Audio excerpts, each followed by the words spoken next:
really happens. Like they're underneath the rock a lot. You Yeah, know what I mean? not a lot happens in terms of just Never before have we had greater face a complex, rapidly changing world. Think of it a moment. It is a world in which supersonic speeds are commonplace. It is a world that has seen the coming of the atomic bomb. It has seen the rise of the total state, the dictator, and the mass man. It is a world of new sensations, new excitements, new distractions. So much to be learned by so many in so little time. And I suppose you're here with no agenda, as per usual? On the contrary, I'm here for comics.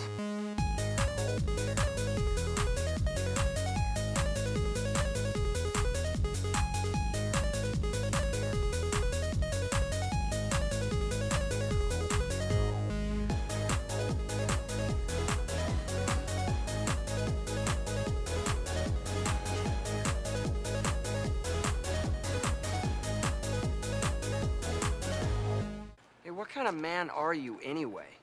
I'm talking comics and you bring up chicks and romance?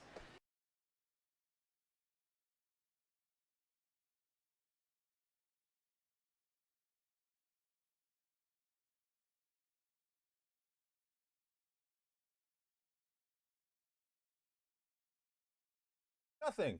That was weird. A whole bunch of weirdness. Are you back? I am back. All right, Andrew made it back just in time. Guys, of course, as always, we boomered it up in the beginning here. You probably caught a flash of us for just a second at the beginning.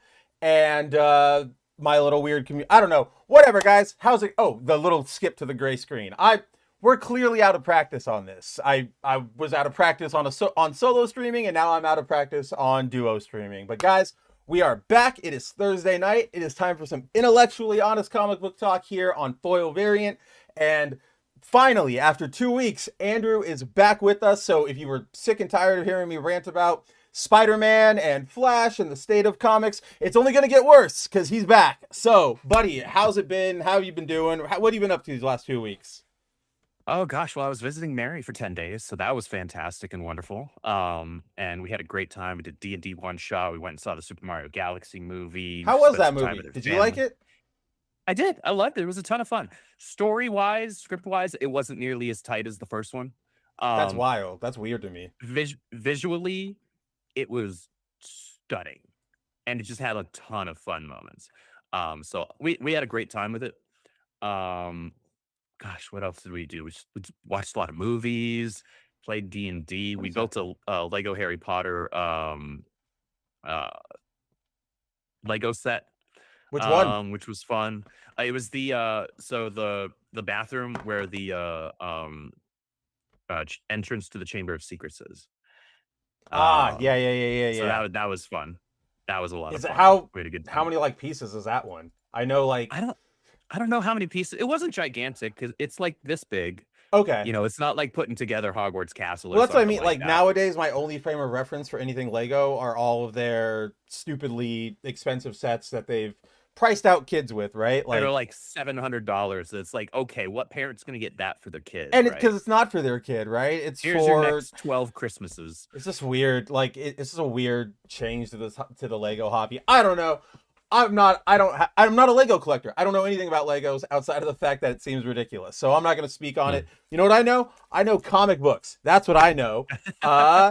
What's what's up with Arc Stream? Or Arc Shift? How did you catch up on everything from these past 2 weeks? Do you have any awesome pickups? What's going on here? Gosh, it's been wild. So like the day before I left to go visit Mary, we Mm-hmm. launched Arc Shift issue 1, and like that was a surprise and a little stressful, but the reception to it's been a blessing. People have been super excited about it. Um and I'm really happy with how the covers turned Wrong out. I'm window. really happy with the art team that we've got on it. I'm super excited to show people some preview pages here soon, and it it's awesome to be in this position where I'm the short story had such a success and a reception such that we have um a full book now, Which right? is yeah. So And yeah, did you catch that too, Mary? Yeah, you call them Arc Shift like I do instead of Arc Stream. Somebody, You know what? It's not our jobs actually to remember the name. That's for Caro and Eric and your lawyers to remember that. All right, we're fine over here. No, For no, you sure. had yeah, For you had it sure. right, Mary. It's good. We're all gonna flip it up until we get used to the updated name. I know we're all gonna do it, but let's see. Let's check in on the pre-orders here. Do you even have the pre-order counters public anymore? No, in the Oh, pre-order solicitation system, it's not like the campaigns anymore. So we don't darn. have the Oh numbers well. up there. I was gonna hype you up even more, but I appreciate that. there's the hype. Yeah, go pre-order it, guys. Go check that out. And yeah, that's all I really got for that. I heads up, I know that we were supposed to do the drawing in the giveaway for Arc Stream or for the Ripazine number 5s today. I have to delay it like by a week because there are a lot of loopholes I have to jump through to do like giveaways and raffles and things on the internet without it being like legally precarious for us. Mm. So I got to navigate that because there's a lot of Oh, rules that's around, annoying. like, because you know what I mean. It's like they don't want you to flood with 500 entries that are only yours, or Oh yeah. da da da da da, on and on and on and on. So we'll do it. Everything's We'll got to get be to it. overly complicated. It's always because one person ruins it, right? Like Yeah. you just know it was like one scammer and he blew it all up, yada yada yada. And now we're here, and One now person nobody. had to be a prick and ruined it for everybody. Many such cases. But yeah, guys, go check out ArcStream. Go pre-order that. Tune in for the Ripazine 5 giveaway. If you haven't signed up yet, go to our Twitter, Foil Variant Show. Oh yeah, there you go. He's got his on deck. Wait, no, where's the solo stream? There it is. We are giving Remember, away guys. both the standard and the foil collectible one, which, again, as I'll say every damn time we talk about it, pictures don't do it The justice. camera doesn't do it justice. Videos don't do Yeah. it justice. I can't wait till the day where somebody makes like a good way to capture like foiling on, It doesn't exist yet. Yeah. like, I think the person who does it best is kind of the one who started all of this like entire shebang you and I are doing here, which is J. Scott Campbell. Because like that Mm. video of his Witchblade cover really Oh, shows yeah, it off. that's right. But you get it in your hands, it's an entirely different ballpark. Like Mhm. it's crazy. I feel the same way about the Art Germ Virgin Witchblade we got. Remember, like the spot foiled one? Oh, It yeah, looks yeah. cool. You can look at the photos, but once like looking at it in person, that's where it's like, oh, that It is hits what I'm differently in talking person. about. Yeah. Right? All right, yeah. Guys, go check all that stuff out. I don't know. Anything you want to talk about? You've been gone for like 2 weeks. We've talked about so much. Anything you want to talk about before we, leap into this week's comics? It's so when I was getting caught up on books, Yeah. I what was it that I had missed? I think I was getting caught up on Death Spiral. I got caught up on I'm still not caught up on Scarlet Witch. I'm now 4 issues behind. I think this week's issue, or was it last week's issue? I think it was this week. It's this week's. Was like it's either this week or the next issue is the end of this arc. No, it's And this one. so it is okay. So Yeah. I've literally only read the first issue. Of Oh, this no, arc. wait, I'm wrong. It is the next one. Okay. It's 6 issues. I thought it was 5 like the rest of them. Yeah, usually it's 5. That's why I thought it was this one. But Yeah, and I wanted to be so smarmy about it. So, I've got a lot of that to catch up on. I now have 3 issues of Darkness to catch. No, 2 issues of Darkness to catch up on. I have 4 issues of Witchblade to catch up on. Like like, I've got so much catching up with those. and it's too bad about those ones because like you like listening to those, or like listening, you like reading those series as opposed Yeah. to some of the things you and I. Oh man. Yeah, we do pick them up, but we do read them for the stream specifically. Things like Yeah. Amazing Spider-Man most of the time. Yeah. We tried the X-Men relaunch, right? We were here from the We ashes. gave them a fair shake. We're never We doing gave that them a again. fair Like shake. I'm That's- done yeah, that's doing not- X-Men relaunches. Like No. they're in the middle of I'm one over it. right now, and it's terrible. It's not enjoyable. It's not fun. As we talked about last week, guys, their next big upcoming X-Men event is just the Inhuman Terrigen Bomb, but for mutants. Like, Yeah. Like, oh, we've been here before. yeah, a lot. I knew you would have I wish you were there last week because you would have hit that like house of, not even status quo, just no ideas anymore. Because this is Yeah. the millionth time I can think of. Okay, that's an exaggeration, obviously, but how Oh, many copies have they, or how many events have they called back to, or done again, or like used the branding and the name in the last decade? Right? Like yeah. I'm it's pretty tired. much all It's of them. almost like, well, what it is, I think you're seeing, and you see this across media right now, at least in terms of not so much with games, but like with movies and TV, but comics for sure. You're seeing now writers who don't know how to come up with genuinely original stories. And instead, what they're doing is that they're just giving us kind of a copy of something that came before, like a decade or so ago. Yeah. And then they somehow manage to do a lesser version of that. Well, you and I have talked about this before, which is like when somebody comes in and makes a big change to a character's origin story, right? You and I, we last talked about this with Spider-Man, where Joe Kelly came in and was like, oh, by the way, Spider-Man was actually like, a beer stealing troublemaker getting in fights all the time. And we were like, where did that, like, blah, blah, blah, blah, blah. But what we brought up at the time was that's a very easy way, and we see it a lot, for a writer to ingratiate themselves into canon, right? Because now you go, tell me about Spider-Man. What's his origin? Kid got bit by Mhm. a radioactive, he was raised by, his parents died, raised by his aunt and uncle, nerdy, kind of angry, bit by a spider, you know the rest. Yeah. Now you go, that was Stan Lee and Steve Ditko. And then you go, but guess what? If we're talking his origin, there's also, we got to talk about the fact that he was kind of a punk, right? Like, Mhm. and now Joe Kelly's there forever. Just saying, like, that was my big thing with like Silk, right? Like I kind of like Silk as a character, but you say, oh, the spider bit somebody else, and now that Yeah. you can't really walk back from that one. That's a big, that's in Peter's story now. You go, kid bit by a radioactive spider, and then another person was, but we'll get back to her later. It's almost like a Monty Python joke. But Yeah.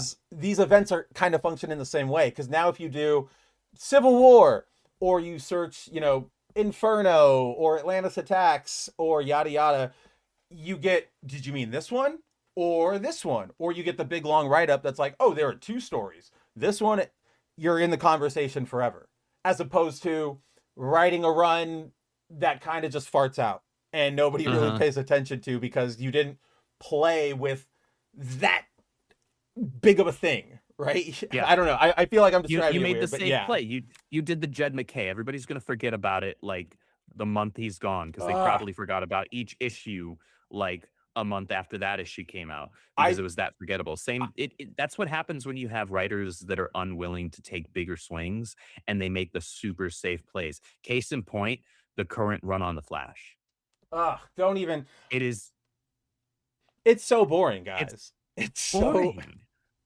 I It's not interesting. Did I not like tell we you we earlier told this. today that I was Yep. like, I'm dropping I this. This was book is just about done. to bring that up for emphasis. Like, guys, we were hanging out, or we were talking earlier today. Andrew straight up said, like, I'm done here. This is issue 2 of this run, It's and just nothing happened. I don't care. you and I called this, right? This is the Ryan North of it all. It's It's too sitcom. safe. It's sitcom almost, Yeah, it right? feels very sitcom. I what was it? The solicits for July Marvel's July output dropped like right before we went live, and I was reading them Mhm. while you were hanging out over at where were you again? Just so Comic sad. yeah, Comics Dad promoing ArcStream. Go check that out, guys. After we're done here, if you want more of Andrew in your face. But oh yeah, like because he's still writing Fantastic Four, and there's an Mhm. issue where the cover had like a flaming skull on it, and I was like, whoa, Ghost Rider showing up. Haven't seen him around in a while. But the solicit's actually like, oh, the Fantastic Four have to pretend they're Ghost Rider, so Johnny lights his head on fire, and Sue like makes his skull invisible, and I'm like, that's a really cool thing, right? Like just a cool use of their powers, I guess, right? To Mhm. disguise yourself as Ghost Rider like that. But it's not going to lead to any, like, it's nothing.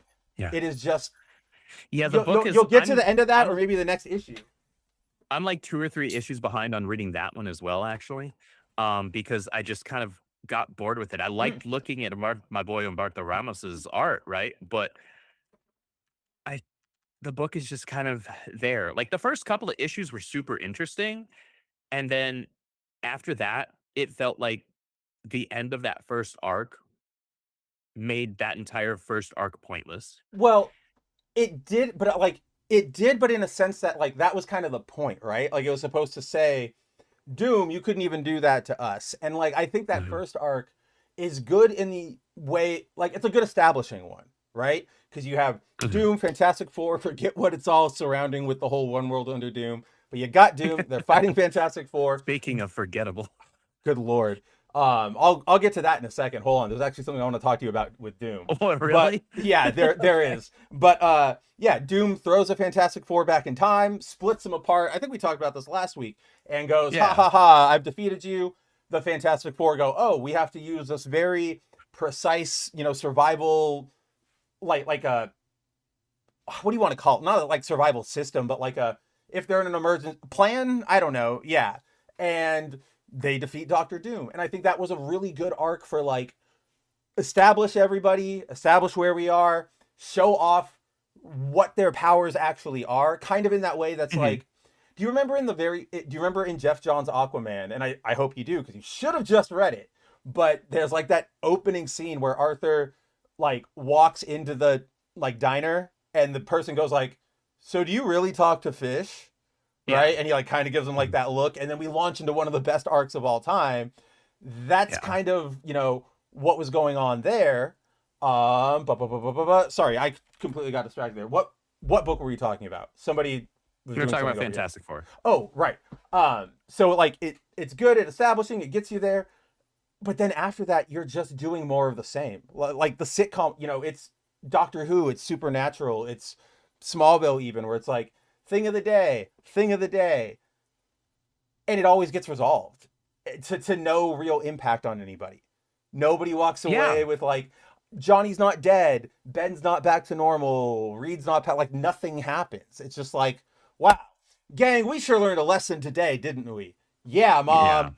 Ba ba ba ba ba, and it's like join the Fantastic Four next week, and it's Yeah. like I don't know about this, guys. So yeah, you and I have suffered, at least in the run of this show, a lot of bad Flash stuff.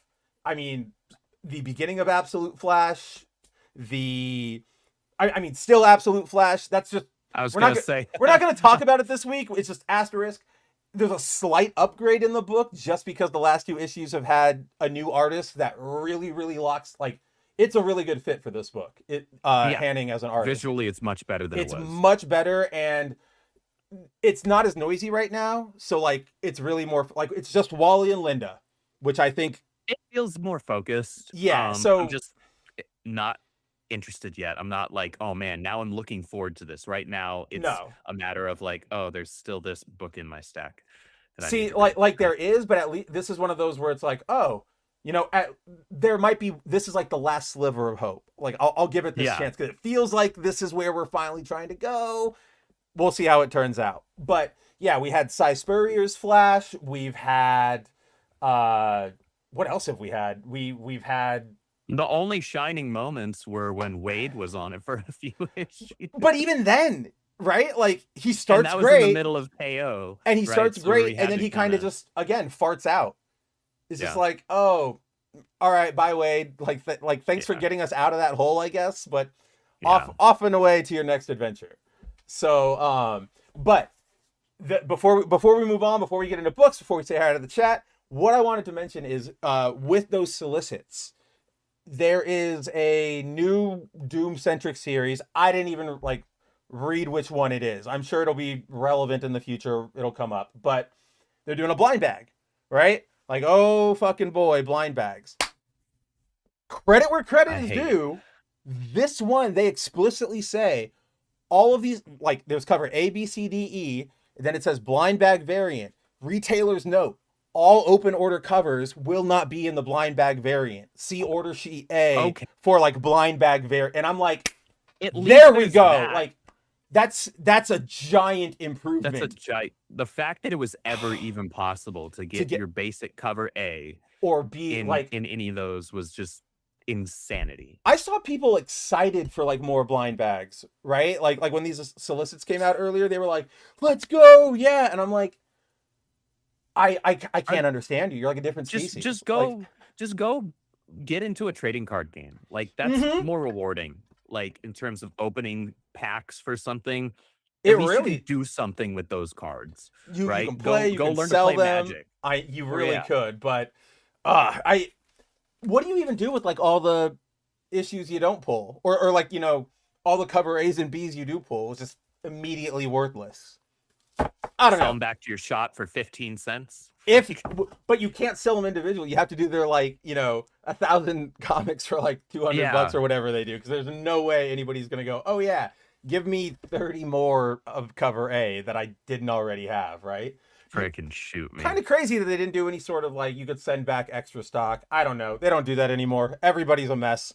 But speaking of messes, what do you say we start moving into actual comic book talk instead of Let's do it. wasting our time going into it. Well, not wasting our time, but this could very easily lead to you and me going on our blind box or our I was blind gonna say, yeah, bag we like could go on the blind blind bag forever. rant for a while. So before we jump into comics of the week, let's obviously say hello to everybody who has showed up so far. Obviously, we started the Yeah. day with we had Mary saying Andrew is king. In certain regards, I would say so. Not opinions, not tastes, but in other ways, I would say so. Freaking rude. We've got Punk here. He says, "Hey nerds, just finished watching a Stardom wrestling show on YouTube. Sounds like fun. Glad you could hang out with us, Punk." We have a guy named Me says, "Get Andrew to tell us about the organization mentioned in Blue Shift." Never heard of that book before. I don't know what that is, but what's this about the organization in Arcstream? So in the short story of Ripazine 5, Blue Shift Trials, I gotta remember that like the box cuts off my camera a little bit. I know. I was trying to pull it down. Woo! You're good. Oh, I wasn't even referring to the chat. I was more referring to just my frame. Oh, just that's right. I Yeah, always forget. we're a little cropped out. Yeah. Yeah. But inside here, Zephyr's mother mentions them having, as a family, to have Ooh. kept kind of on the down low due to a specific organization that she mentions. And that organization is named C. At least that's the acronym. I'm not going to tell you what it stands for just yet, but it will Is it come up. SEE? SEA. SE. Oh, C. Gotcha. Okay, gotcha. See, there's there's so many C's. Keep going before I go down this stupid lyrical road. So she mentions that organization. That organization is going to play a very important role going forward in the stories. It's something that I created and added to the overall Rippaverse universe. Is something that doesn't just impact Zephyr's stories, but it will be something that will be able to be leveraged and utilized in general. Connected universe. You'll see them show up in Floor Spark. I don't know. They'll have a recruitment office. I don't know yet. I don't know what C is. That's the mystery, right? It's called a tease. That's so you guys keep reading more. That's why you go and order. Oh, I don't have it up anymore. Damn it! It's in that same window. It's in that same window. Yeah, there you go. Arc Street. Yeah. Oh my! You could get the actual original Andrew sketch, dude. If you put that in a blind bag someday, that would be pretty. I would laugh really. I would buy blind bag tickets to try that one out. That would be a lot of fun. That would be pretty funny, actually. Let's see. From there, I wanted to go back. Save this one for last because it's a little chunkier. But Clone Geek is here. He says Spider-Man Superman wasn't as good as Superman Spider-Man. The John story was the best. Doesn't help that my copy turned out to have rips on some of the inner pages. That's bonkers. That's rough. How does that even happen? I mean, you're the print guy, right? Like, you know how this stuff goes down. How does it happen? For it to get tears on the interior pages, something would have had to have just gone horribly wrong. Just like really, really bad, right? Or at some point during shipping. But even then, like they pack those books. They pack those books pretty tightly. At least they're supposed to. So maybe it's possible that that box wasn't. And I will say, or somebody handled it. These crossovers with Marvel and DC are a little oversized in terms of like the page count. They are, yeah. So it's possible. So they bow a bit towards the binding, right? Towards the stitching. And because of that, I think it makes some of those pages that are nearer to the center of the book, nearer to the middle, a little more susceptible probably to getting damaged if they're not packaged properly. Right. So it was probably a number of factors that contributed to that. Which is like I have nothing but sympathy. I wish there was like an easy way to identify the culprit or luck or whatever, Mhm. but yeah, that really sucks. But I would say, what do you think? General thoughts about what Clone Geek said. What do you are should we? What do you think, Andrew? Should we just get into the crossover or should we save that? What do you like? That's a good lead in, but now I'm making it all weird. It's a pretty decent lead in to just go doing the crossover. All right, Let's let's just do just the let's crossover. just start there. You know what? Thanks for that, Clone Geek. We owe you. We'll do Pulling. it live. We'll do it live as we always do. All right, first book of the week. We are back with Andrew. What have we got? Spider-Man, Superman #1. This is Marvel. We finally have a Marvel's half of the Spider-Man, Superman, Superman, Spider-Man crossover. Andrew, which covers did you pick up of this one? I can actually grab those. That's what I'm talking about. As you guys probably remember from all the As a Batmans, the reminder, Deadpools, the last For those issues, who were there's a not lot of here them. when we did the stream where we talked about the DC one, so the Superman Spider-Man crossover. Obviously, I had the one by my boy Beautiful. Jorge Jimenez, that's the basic cover A. And then I had to, of course, Of get my course, get your J. man's Scott. J. Scott Campbell one of Kara and Gwen, which is absolutely stunning. But this one, I have Standard, cover A. standard. Yep. And there were a couple that I liked. I was tempted to grab that Peach Momoko one with Supergirl, Yeah, it's but then actually- I was like, you know It's what? actually pretty cool. It is pretty good. It is pretty good. But I was like, man, like, yeah, because Kara's looking cute as hell Yeah, there. she looks great there. And I do like the dynamicism that Peach drew Gwen with. Ghost Spider with. Yeah. So like that cover looks really great, but You have this one so was too funny. This one was Yes, too funny. that's the one I got love to- this one. I love this one. I had to get this. It's I hilarious. had to get this one because A, love Power Girl. She's my girl. It's hilarious. And B or C, so gotta support Adam Hughes. I know this probably doesn't do a lot yeah. in the grand scheme of things, but with his recent cancer diagnosis, I don't know. It's the Yeah. least I could do is pick up his covers, right? Like, and it's a gorgeous one. It's one of his best. It's I would beautiful. say. Yeah. Like it's really, Absolutely really beautiful good. and funny. It's just straight up funny. Oh, I just noticed that on the officer's like shield here, it says crossover police. Yeah. That's pretty good. I didn't catch that. I like that. But yeah, those are the two. I actually didn't grab cover A because we probably won't have time to talk about it tonight. We got a new Absolute Wonder Woman this week. There's a specific cover I want from Unknown Comics, David Nakayama yeah. foil.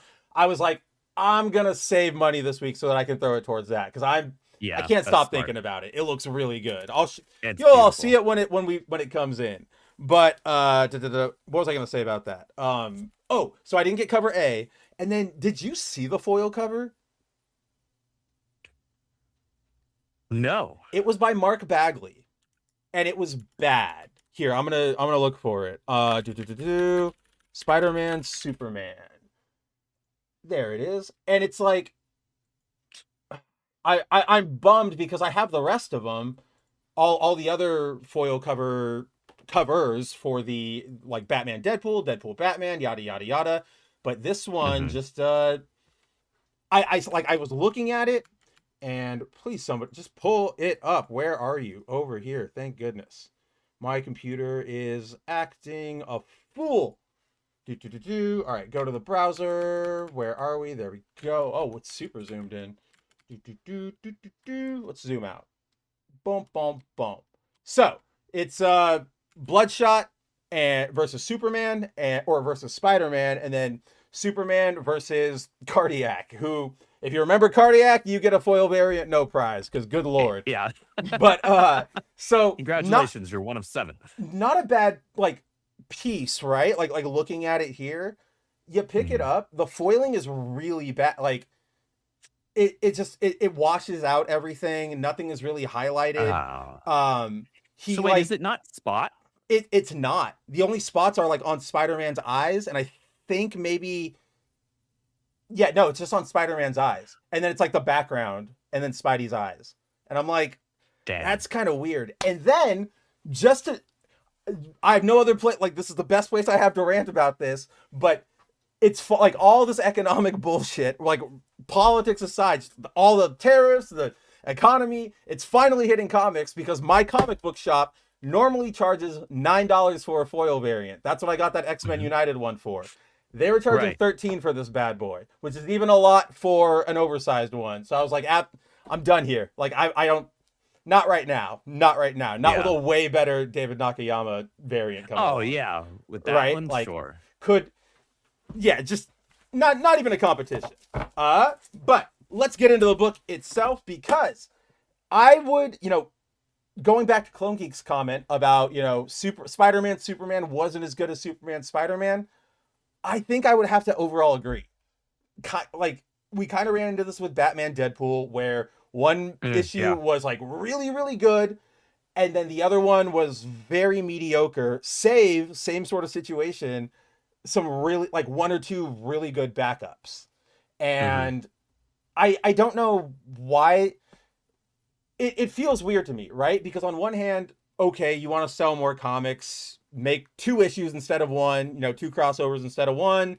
Both publishers can have one. It's so that each publisher can have a little more like editorial control. Right. Over the But stories. it's why would you, I don't know, if I feel like if I were, like, let's say, in charge of Marvel or DC or whatever, I would say Marvel gets, Spider-Man, Superman, and then we get Batman, Deadpool, and just make like one good solid issue each instead of stretching it out like this. Because now it almost feels like, what are we doing here? Right? Like it just peters, no pun intended. This feels like the concept is peters out. And Right. Well, I mean, for this one especially, like, I'll say I would probably agree with that overall. What's up next? I would agree with the sentiment overall that the Superman Spider-Man one was better. Mainly because I can't remember anything in there being particularly forgettable or just like aggressively mid well, by what was it? comparison to this one. There was one that was really aggressively mixed. I just looked at it. It is Where is Superman Spider-Man? It's gonna be in here somewhere. Come on, come on. Of course I can't find, like, when you need it, there it is. Because let's see, we had, oh, right. It was the Jonah Lois Lane one. Oh Remember? yeah. Right? Like, Yeah.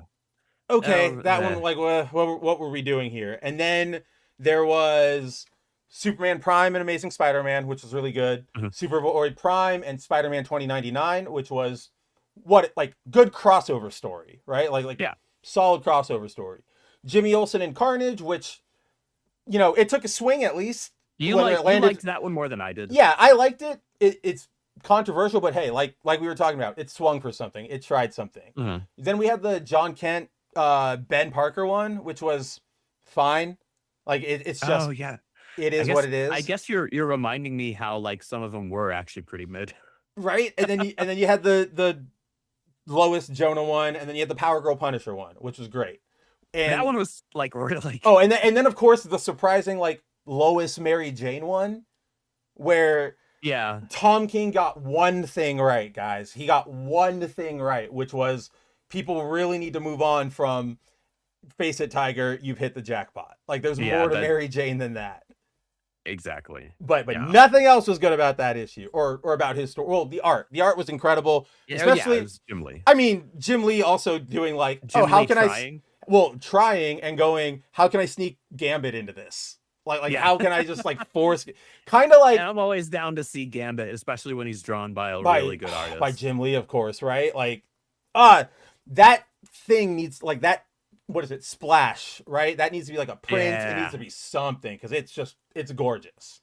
So yeah, like, those issues, but then I go back to the Batman Deadpool ones, and we kind of had, really good main story, really bad backup stories, and then really really bad main story and really good backup stories. So you know what? Actually, I'm gonna slightly readjust now that you've reminded me of the stories that were in this one. I'd say they kind of wash out for the most part. Yeah. I'd say the overall story for the Superman, like the main story for Hmm. Superman and Spider-Man, the one that was drawn by By Jorge Jorge, Jimenez. which if you guys don't remember was the Doc Ock teams with Brainiac and they just Mhm. attack, right? And they Yeah, use like the cool little technology that's actually real to spread. Really good story. We liked it. Go yeah, watch our episode. yeah. The main story for this one, for Spider-Man, Superman, ironically enough, also uses Brainiac, but it was Yeah. Brainiac and Luthor. Um, What do you think's a better combo there? I mean, Otto and Or well, no, both men are geniuses. well, this one uses Goblin and Luther in No, its it's main Goblin story. and Luthor. That's right. That's Yeah, what yeah, it yeah. is. So You're right. yeah, Yeah, yeah. what do you like? Which pairing do you like better? You like Goblin Luther? Or do you like Brainiac Ock? Which one? I don't know. That's Just tough because they're both like the similar archetypes for each hero, they right? are. So and honestly, that's a hard call. I don't know Here's if I could make that here's call. here's where I'm torn, right? Because with Otto, as we saw, we got that fun like Brainiac can poke at him and he can play on his Hmm. ego, and Yeah, that can be fun to see like that manipulation and pushing him over the edge because Brainiac's got a plan. But if you got Lex and Norman together, depending on who's writing them, right? Like, do you that's a remember back? just genuinely scary combination. That's a scary combo, but it could also be a really fun combo because you've got two egotistical jackasses who Hmm. think they're better than everybody else, right? So Hmm. you've got like Luther That calls. includes they think they're better than each other. That's what I mean. So like Luther's like, "Oh, you and I saved the day. Call the media," while Norman's also calling the media, and they're both putting their Yeah, own spin on it, right? yeah. What I forget back in I forget who he's talking to, but back during the Dark Avengers run when Norman was in charge of Shield, he's like, I think he's, I don't know, he like walks up and he's like, "Oh, like long time no see," and he's like, "Hey Norman, yeah, you too. Throw any women off bridges lately?" And he's like, "I don't know. How about you?" And it's just like that's the kind of like snap dynamic I think those two could be really good at, and then ultimately like get in their own way and everything, right? Yeah. So yeah, I It don't kind know. of writes itself It, almost. it As kind long of as you have a really good does. writer, it writes itself. I mean, I would say so. The difference between the two main stories, the they were they were on par with each other in terms of art. I mean, you got both Jorge Jimenez on one hand ah, and then Pepe Larraz on the other, like just two top tier current guys, right? And as far as the story goes, I'd say the DC one, the Superman Spider-Man one, was a bit stronger. But this one was solid. I mean, not a lot happens, but it was solid. It was it's it was it's a fine. It did its job. I liked the character yes. interactions. It's a very good character interaction story, and as opposed to the other one, it The actually plot gets to just isn't sort of as like strong. play with a little more of their Yeah, universes, and we'll see that in a second. But yeah, yeah, it's kind of a very basic plot where we open up with Spidey and Superman being trapped in what they believe is a cave. Superman is feeling, he's suffering from kryptonite poisoning. Spidey says, "All right, I don't know, we'll find a way out of here." As they continue to sniff around, they get bombarded by pumpkin bombs, kryptonite carrying pumpkin bombs, which I thought was a fun little detail, right? hmm, And they soon realize that the cave is not a cave, it's actually a giant symbiote. And the whole point of what's going on is kryptonite weakens Superman, and that will allow the Venom symbiote to take him over. And boom, we get we get symbiote symbiote Superman. soups. And so, like, That double page spread, man. The this is way pretty Pepe fucking drew cool. Spidey there is The freaking Spidey rad. like curve and his like he's Pepe knows how to do Spidey. It's Pepe crazy. knows how to lean into like that Todd McFarlane energy where it's like, dude, I'm leaning into the spider part. I'm making his body do weird crap. And like weird crap, and he's so good about like making impact register, right? Like Hmm. I still go back to that page from issue 1 of his Spider-Man run with Joe Oh Kelly right now gosh. where he slams the truck on Rhino. It's a very Hmm. basic page, or like panel. It's just those two. I don't even think there's a background. But it's like, Hmm. damn. Like, I mean, that might You even go feel the to selling impact. it, right? Like he slams him so hard there's no more Yeah. background. You can't even register anything else. So like and so stop putting Pepe with bad writers. I don't know, get him out of there. Uh fun detail here, which is one of the things I've liked about these crossovers, is that it happens sort of in the middle of an ongoing event that we don't really know what is happening, but we don't need to. It's supervillains teaming up, right? Like, you can get that visual. Like, you can see Taskmaster there in the bottom left. You can see, I liked this because there's Taskmaster down there, and then there's an Amazo in the middle, also with Taskmaster's like sword and shield. Because remember, like, Amazos can generate them, Yep. so it's like a copy guy copying a copy guy. Yeah, then you got like Parasite Electro with Electro juicing up Parasite. I thought that was a pretty good little combo. Brainiac and Doc Ock again, which I was like, I remember you two. Kraven and Deathstroke, which might be cool for like that would be a cool one issue, right? Where it's like Deathstroke issue 4, guest starring Kraven the Hunter or something. Like, I think that would be a fun little like one-off. But the interesting one here, at least to me, Andrew, is Doomsday Rhino. Just because does that put Rhino at like Doomsday level power? Is that like the equation we're drawing here? Which I could get behind, but that's just more of a like a damn, that's crazy. Like, that's fucking crazy what we're doing here, Spider-Man. I don't know how you go up against him. You're lucky he's kind of stupid, is kind of the big takeaway from that. So, yeah, great spread here with Luther also on a Goblin Glider. I really like that little detail. But from there, symbiote Superman starts swinging at Spidey, although Venom has, taken over now. Spider-Man eventually, puts his brain to work, realizes, hey, what if I take away the kryptonite source? He does so, and we get one of the cooler pages, I would say. I don't need to see the house ad. Let's get out of here. But as Venom feels his control over Superman weakening as his strength come back, and Pepe hits it, man, panel 2 is dope. Boom, like let go all of that solar energy. I can see that, and I'm like, this is like what it would look like if Scott broke out of being venomized, right? Yes, and you guys want to know how sort of intense this is. If you look at the white part, like Venom's eye covers, they're not like peeled back, they're not melting. Like, it is flat and connected. Like, that thing just split apart before even the symbiote had a chance to register, like, oh, we're being blown apart. So he is going absolutely bonkers there. And then to finish the job, super power clap, which I don't know. I always love when a power clap is used. Like when Hulk uses it, Superman, there's just, I don't know, there's something really cool about when a really good power clap happens. And like we were saying, Pepe here with the amazing composition, the sound effect ending on where it like gets generated. So good. But then we get Luther and Gabi trying to run away, to which we get our Spider-Man, Superman, team up glamour shot or money shot, if you will, right? Fight back, please. And that's that. From there, we get a nice little epilogue where Peter is going to Uncle Ben's grave to sort of, it's the anniversary. He gonna go talk to him. Just we've all seen it, that kind of thing.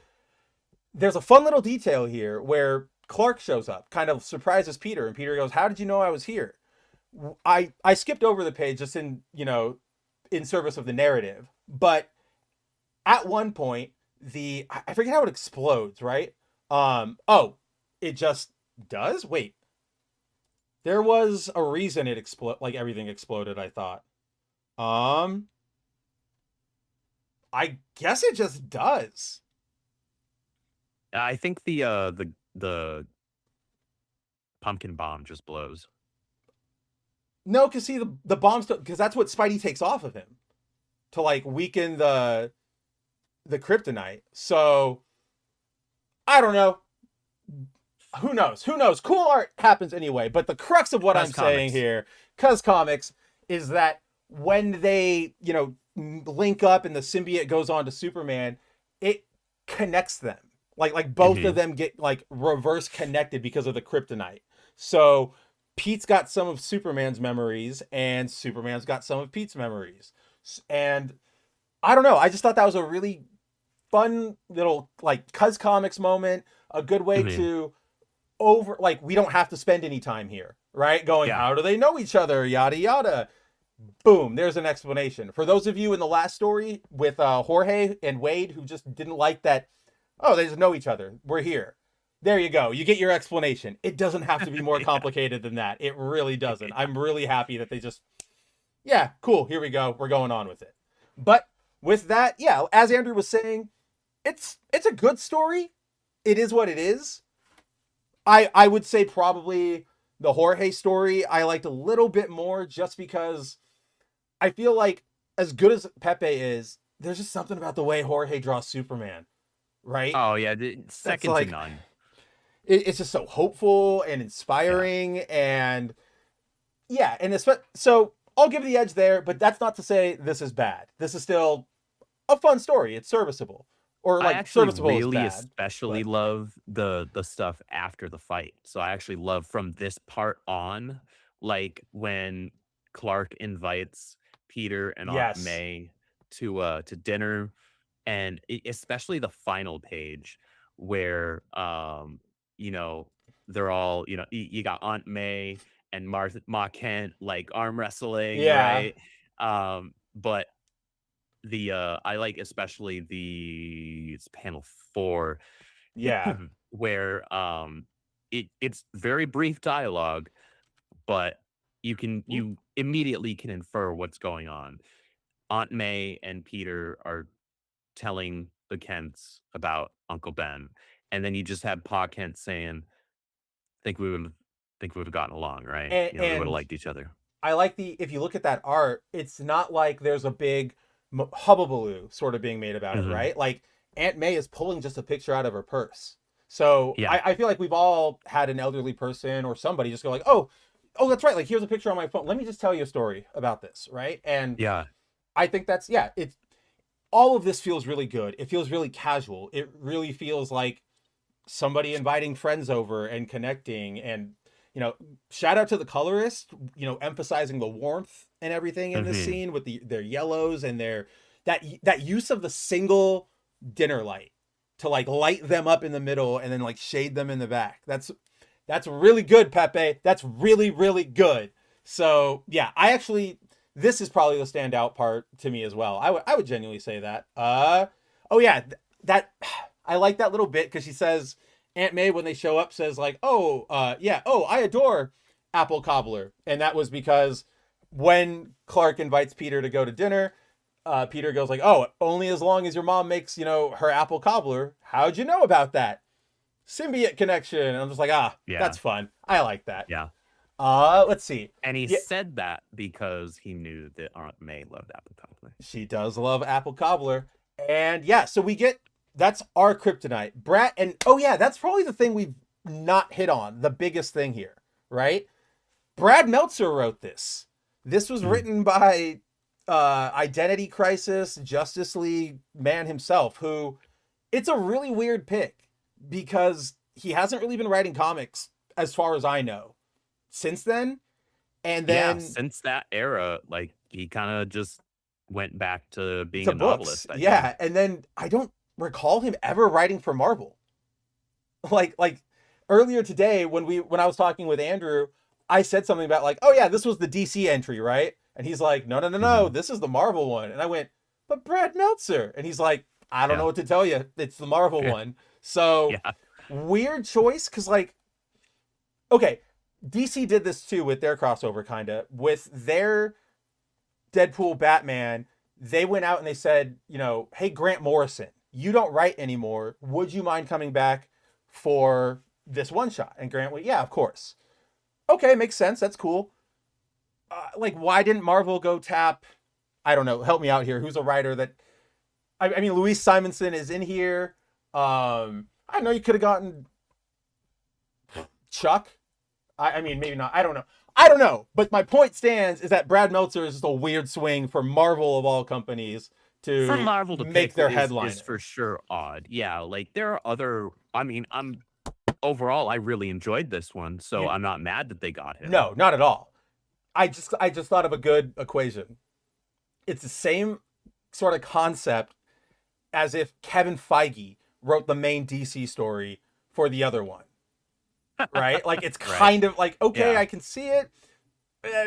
Weird. But yeah, so that is the main story. From there, we have a lot of them this time, but what is it? 1, 2, 3, 4, 5, 6. We have 8 backup stories in this one, and they range from fine to very forgettable, I would say. Yeah. We open with And then you have the standout, which is Jeff Johns. which we will and freaking Gary get Frank. to, because it's Jeff Johns and Gary. Like the men are great. Like I don't know what you guys want me to say. Yeah, Doomsday Clock was a weird swing. I'm so happy with that last few pages with Manhattan, like Superman versus Manhattan. Some of the good. best pages ever written, where I think somebody out there, Some of if the you most go Superman. somebody go get a counter of how many times Andrew and I talk about this moment. But when Manhattan's like, oh, this is the moment where, I don't see anymore. I don't see the future. This is where it all ends. This is where Superman ends me. You see Superman coming with that punch, and he punches behind him. And he's like, why would you save me? And he goes full Superman. Like, oh, I just got goose. So good. But anyway, we'll get to those guys. We open with a Spider-Man noir, Superman, Golden Age Superman story from Dan Slott and Marcos Martin. I know we're not the biggest fans of Marcos Martin's art, so we'll just put that out there. It's whatever. There's a stylistic edge to it. It just doesn't do it for, I don't think, either of us. Yeah. Like I can see what he's going for a lot with like the coloring and the angling and everything, and I like it. It's just not vibing with me, right? Yeah, it's whatever. I can have an artistic Yes. appreciation for it while That's the saying word. I don't have a personal taste for it. Yes, there we go. That's the perfect way to put it. There but it is. from them, I do like that this story remembers that Golden Age Superman, he was faster than a speeding bullet, and he leapt tall buildings in a single bound. In a single bound. Fly. That's what I really like that we went back to specifically, like that the Golden Age one, which is like he runs up that side of the building. He's like, it's pretty. I don't know. You guys all see it here. I really like. So basically, what happens is Luthor, of course, has been being a dirty businessman. So Spider-Man Noir comes to deliver justice, and as he goes to shoot his 2 pistols, which is canon, that is what Spider-Man Noir does. He's a noir detective. That's kind of what the setting was asking for. Yeah.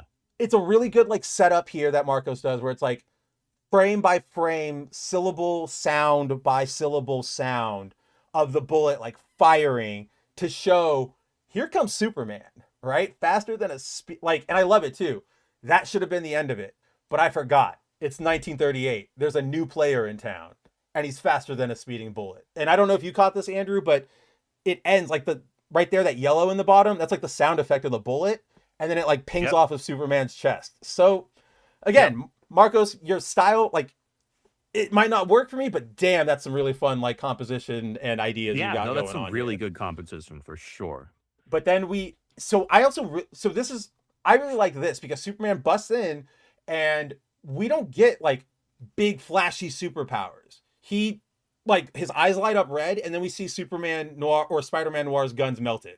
I thought that was pretty cool. Right? Just they weren't thinking as fantastically as we were. They didn't have Gary Franks back in 1938. That was pretty much how they would communicate it. But then we find that Superman is there actually for the same reason, to deliver justice, but in front of the governor's office where he's going to go sing like a canary. So Superman grabs Luthor, they land on the street, and off they go. Andrew, did you catch the fact that this is a Amazing Fantasy 15 reference? Yes, I did. With an Action Comics 1 reference, in the way Luthor's going oh. Yeah, the second I turned that page, I was like, oh wow, okay. I think he pulled we're it going off, full member berries here, but I'm not full mad member about berries. it. But you know what? I was like, you pulled it off pretty well, especially having to remove when you have to remove such a big element like the web. I feel like you and I, and probably a lot of people watching out there, have seen so many Amazing Fantasy 15 homage covers, and a lot of them just leave out. They either give them the web, or they give them a parody thing, or they just leave it out, and varying results. But this, I really like the way he did it here. I thought panel composition and everything. To me, I really liked those pages, and then we just kind of get this weird, really fast wrap up ending. That's again a good see you next week, kids. Da da da da da da. And I'm like, all right, whatever. It's kind of the opposite of the Kevin Smith story. It's remember? Dan Slott, so you can only expect so much. Which is too bad. most of the I just time. realized something because I was gonna say like yes, but unless it's Superman Unlimited, but then I was like, oh, but he's also writing Spider-Man here, and it's clear that like Mhm, Spider-Man's not the hero for him. I don't know. It's mm-mm. Superman is clearly where Slott needs to focus his Slott can attentions, actually write decent Superman stories. and it's very very like it's weird. I don't know if you caught Yeah. it last week, but I was praising last week's Superman Unlimited and just telling everybody like it's Dan Slott. I don't know what to tell you guys. It's good. Go read Superman Unlimited. Um, From there, we go to Joe Kelly, the current Amazing Spider-Man writer, and Humberto Ramos, your boy, one of your favorite artists, Mhm. for a very similar story to the MJ Lois one that we got. But not as good. Very much not as good, and it kind of sucks because I think this could have been a fun idea, right? Because if you It guys could have been, remember, yeah. Lois and MJ, they have their whole story is just those two meeting up and talking about like being married to Peter, being married to Superman. Like, what's it feel like? What do we do? Mhm. What's the girl talk for the wife of Yeah, a this superhero? gosh, you that is what that one was, Yeah, and this one actually is almost identical in every way other than it being good. wants to be that exactly. No, you hit it on the head. It's Every instead way of but these 2 good. spouses talking about their, their significant other and what that's like in their positions, you instead have Joe Kelly, who is actually a solid writer, and He's he's not told bad. cards dealt, he's done some decent stuff with Amazing Spider-Man. But what happens in this story is you instead have these two this is Also when Rands, Gwen, essentially. yeah, and they're like, "Oh, you're the almost was, right? You're Like at this point in time, they're both dating like Clark yeah, and Peter, or yes, respectively. correct." And, but they're just written kind of, I don't know, most of it they're kind of written unlikably. Well, I that's the big problem here, right? Because and it's insane that we're about to Like say Gwen was this. never actually anything special outside of the Amazing Spider-Man movies to begin with, but like she's just not likable here, and same Well, with Lana. because that's the big problem, and I can't believe we're gonna be like giving this criticism to the one of two stories that wasn't written by Tom King. So if you guys Right? like, the last one was them sort of like they were really focused in that talk, like MJ and Lois, about like them and their relationship to Spider-Man and Clark and their dual lives, right? Kind, But kind of like in their dialogue, it still wound up elevating Clark and and Peter. that's kind of where I'm going here is Also that makes all the difference. uh in this story it's really weird because I like we were saying I personally think this could have been a really fun, cute, like parallel, right? You had the one story Mhm. of Lois and MJ, then you have Gwen and Lana, and there's also I That's why I was really looking forward to this there's one. there's right, and then there's like they actually sell it with a fun little like there's a good stamp they put on this, which is both of the girls are talking and they're reminiscing, and then both of them go, "I think I'm gonna marry that guy" at the same time, and I'm like, huh, that's funny because we know, Yeah. I was but like, no, you're not. right, yeah, right, like, but that's kind of the only highlight here because the The only problem good page is the last page. it is because the problem with their dialogue is that Lana and Gwen they it really felt like it was out of 2014. It really felt so jarring because they meet at like a at ESU job fair or like a science Mhm. fair, and then they get like, "Oh baby, you want to go mud wrestle?" Like woohoo! And it's just like, okay, even if you wanted to seriously like even talk about like that's comical, right? Like Yeah. you're not setting the right tone here. But then you know, Lana, it gets weird because then Lana and Gwen are like, they're snappy. Like, you gonna finish that? I wasn't anyway, and they dump it on his head, and Yeah. like it felt MJ Lois, like Yeah. in their personalities, and yeah, Mhm. it's a lot of like, boys are stupid, boys are stupid. Wow, what is it about girls that scares women or like that scares men, right? Oh, blah blah blah, and it's just like it revives The like that art on these weird. 2 action pages are great. I was gonna ask you if you really liked them because Yeah, I did. I like the Superman one, but I feel like Ramos doesn't sell the bigness of like He doesn't know that, like, he's just like this a guy. looks That more looks like like Superboy. Well, I guess so. This is, I guess, they're supposed to be in their college years, so Oh, maybe that's he's meant fair. to be a That's little fair. younger. And then I But guess it is jarring to see. It's I mean, jarring to see. and guess what? It just worked on me, Spider-Man, because with his full mask, I was like, he's probably older, our age. You got me. Nobody could identify who's behind the mask.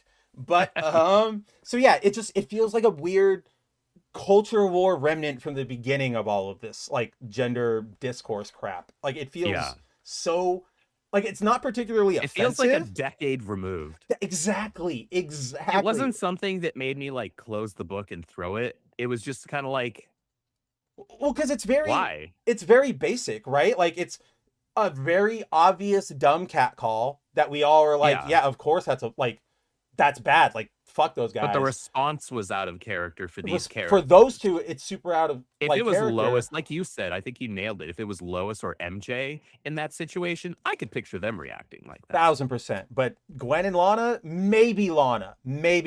Gwen wouldn't happen. But then like the rest of No. their dialogue is just like, yeah, what is it about strong women, smart women that scares these boys? Oh, back in Smallville, they're talking about boys' brain side. Like, it's really just boys rule, girls drool, kinda. It's very just Yeah. basic. So it's not really even saying anything. It's not relevant, like you said. It's 10 years removed, Yeah. and it's just not them. So it's a very It feels like it's pulling on like the teenage, like angsty shows from like Nickelodeon or Disney Channel oh from like the early man, 2000s. So it's pulling on which those are like tropes, which sub are just sub meant to like be, drama because they're not even like yeah, the CW like sub yeah. melodrama. That's what I'm looking for. Because it's not even like real melodrama. It's just kind of like quirky and goofy, where you're kind of like, oh, of course, yeah, whatever. So Hmm. you just kind of Hmm. laugh it off and you move on, right? But it's pairing that with what you were saying, that like mid to late 2000 or 2010s, Yeah. like kind of culture war attitude about it, right? And it doesn't mix well, and it results in something that could have been quirky and funny, um, just kind of coming off as like, why are you here? Well, like the it's like somebody's telling a joke and you're like, okay, yeah, that's pretty funny. But now they're like doing it over and over, like the same joke over, and you're like, Yeah. okay, like come on, man. It's giving desperate feminism, says Mary, and I think that's Yeah. that like it's like safe feminism even because it doesn't say anything even in the Yeah. sense of like feminism, either new wave or old, like whatever. It's just girls rule, boys drool. Like it really just boils down to that. Nothing more mature, no more thought. So it's just, I think Andrew's right here, where it's, why are we here? What are we doing? Yeah. Andrew, before we get to the next story, I have to pee really bad. So you have the Go for it. show. What do you got to show All off? right. What were your pulls this week? I don't know. What were, oh gosh, my polls, those are over there. But I could Well, try whatever. and grab It's them. yours. Yeah, I guess the show's mine. Guys, while I'm here, I'm going to take a moment to plug Mary's and mine Harry Potter lore channel, Room of Requirement, which you should absolutely be subscribed to and you should be watching. And we appreciate you if you already are. We've got fantastic content, fantastic editors in both Mary and Dylan. I get to just kind of write and then talk. They do the hard work while Mary also writing and talking. She's one of the other characters that we have created for the channel. She does a phenomenal job. So please check that out. We're very proud of the channel that we've created, and we're going to be doing a lot more with it here very soon. I've got some fun video series planned. One of which is being the first part of is being worked on this week, and I actually need to record the audio for before the weekend. I did not forget, Mary. Um, and then, guys, if you have not done so already, please consider pre-ordering Arc Stream False Start #1. I'm very pleased to have this book come out.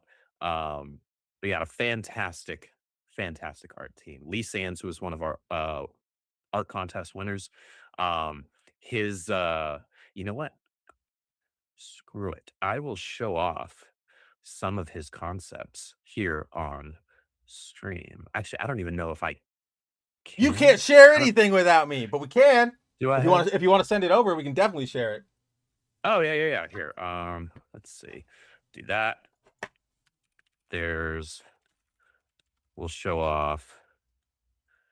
This wants to load. Of course it doesn't, because I told you. See, it's not just me. freaking stupid crap. Here, I guess. Oh, that's because it's a TIFF file. That's why it doesn't want to share in Discord. Hold on, I gotta take a screenshot of this. Every day I suffer. Every day I'm suffling. While you're doing that, I guess I'll just go. I got this cool DNA, Captain Universe Spidey. I've always liked the suit on Spidey. This is a cool look. Yeah. Even though like this part's always been weird. I've always like written it off as like cause comics and to identify that it's Spidey. But like, I feel bad for artists who get assigned to do Captain Universe Spidey because I know they're like, oh, I get to do Spider-Man without the webs, which is fucking terrifying. But then you go, oh, I'd be very specific about like 4 strands of web, and I'm just like, yeah. Bump. Wow.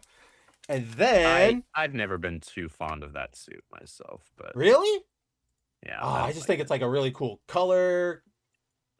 Yeah, I don't know. To each their own. But enough about Spidey. Let's look over at our boy Zephyr Shift Stream Arkman. That's a mouthful. Look, at this point, you need to have 2 issues in a row with the same name, and then I'll lock in one. Okay. Okay, fair, fine. So this is a loose sketch by Lee Sands, who's the interior artist.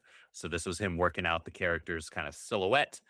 And I'm really glad with how this looks. You guys can see he has a style very similar to like a Jorge Jimenez.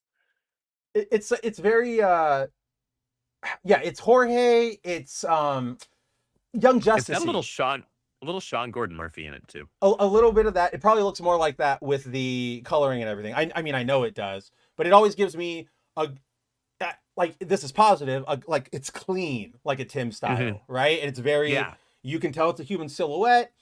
You could really just take this right here and swap on other parts if you wanted, and like it would be it could be Avery, it could be Zaylin, it could be whoever if you really wanted to. So it's like very complemento. Yeah. Thanks, Mary. I read Flamio Hotman and I said complemento. This is what happens when you do it live. So awful. Complemento, though, that now can be a word. I mean, it could be our trademark. We could make a character out of it. We can't talk that much more about it. We can't give away our game plans here. These are all NDAs. These are very much NDAs, as you've been cranking out a lot. Yeah. This page was him doing some like loose sketch drafts to kind of work out how we were going to have Zephyr look in the book. We made some tweaks to make his hair look the way that I wanted when he's casual and not using his powers. Because when Zeph is using his powers, his hair actually raises up a little bit. So you guys can kind of think the difference between electrified Trunks' normal hair and his Super Saiyan hair, right? Where it kind of like curves up. But does it ever go Super Saiyan 2? Where it's just straight up. NDA. Order enough Arc Stream false start number 1s. Let's see if we can get the answer to that. Find out. Yeah, let's see if we can get beyond issue 3 here. Okay. Got him. And then, of course, we can't leave you guys without a. I don't even know if you've really shown her before. This might be like a lady. Yeah, I mean, she's on cover C. Well, she's on the covers, but you haven't like talked about her, as far as I remember.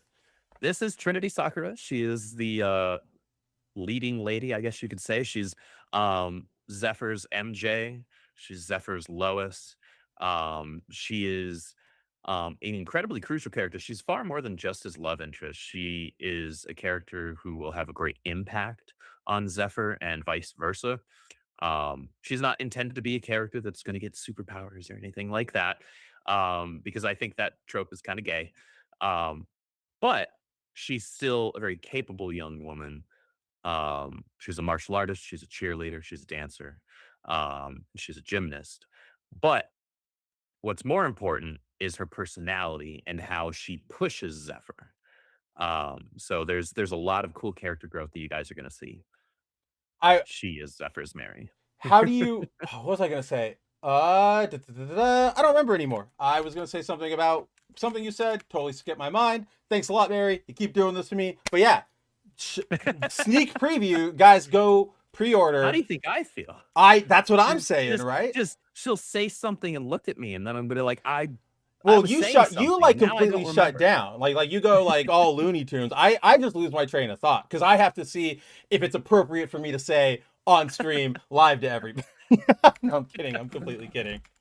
But yeah, Arc Stream preview, guys, go check it out. Don't worry, I'll share a link and everything when we get to the end of the show, or unless Andrew drops it in the YouTube chat before me, we'll have links for everything. It's also down below in the description. Check all of that out. Okay. Yeah. Let's get back to the crossover. Andrew, Let's do quick question, because we got this good break moment and it allowed me some time to, scroll behind the scenes. Do you want to save the best for last, or do you want to continue going in chronological order?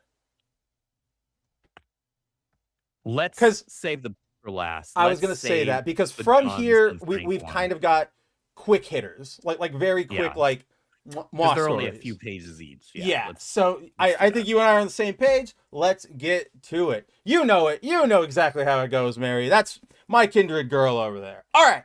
Back to the crossover. Wrong page. Doink, doink. Let's go. All right. So we will skip the next chronological story because that is the story by Jeff Johns and Gary Frank. And we want to, we're going to spend time on that. And these next ones, like we just said, they're kind of quick.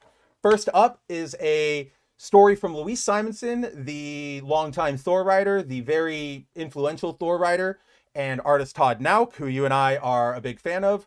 We got Steel, and he's going up against Hobgoblin, who has stolen a bunch of his steel work tech. But at the last moment, of course, who else but the mighty Thor would come to save Steel, right?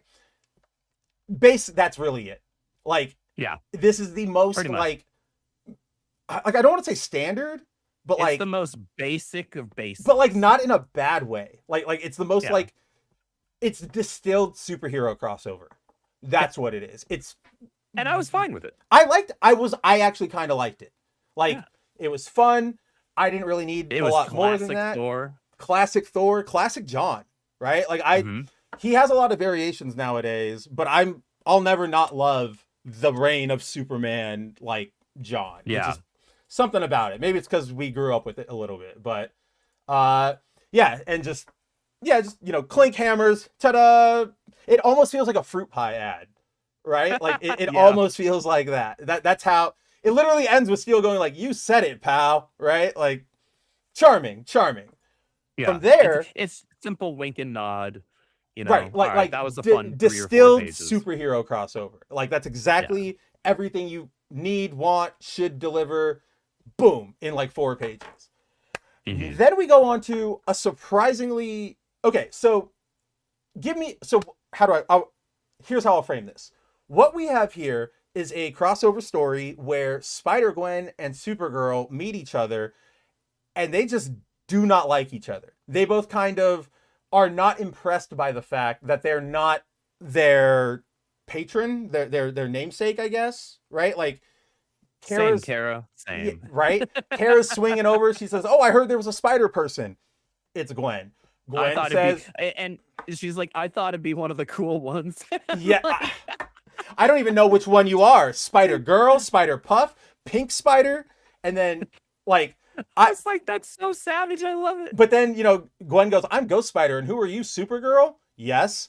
Are there just a ton of super people running around the city? At least I'm not one of 5 million heroes with spider powers. So like I want that last panel framed. Like it's it's really good. Dig. Like I really like it. Yeah, I was here for it after that first page, and then I was just kind of like, eh. Well, because from there it kind of peters out. Again, you've got 5 pages. You couldn't do a lot with it, and it's a balancing act. But basically, the two are not impressed.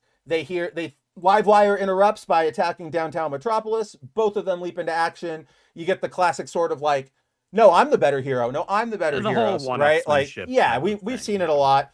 I would say it's kind of I liked it at the very like this little bit where it's like Gwen tries to web her, she zaps it off. So Supergirl has to like dodge in and take like the bolt. But then Gwen does this little like she does the what do you call it, the slingshot, and takes her off. Or takes her out. So from there, they say goodbye, kind of still sneering at each other. But Supergirl gives Gwen an autograph, which is what she was looking for from Superman.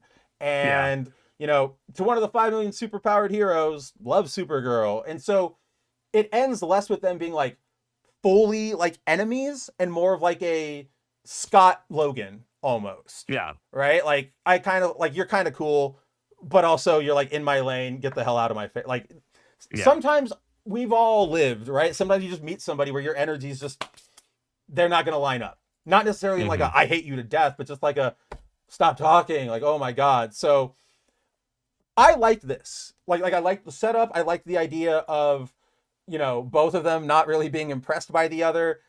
I even like this idea that they would be antagonistic going forward. But that is me, Andrew, as a resident fan of one of the, like a super fan of one of the two featured in this.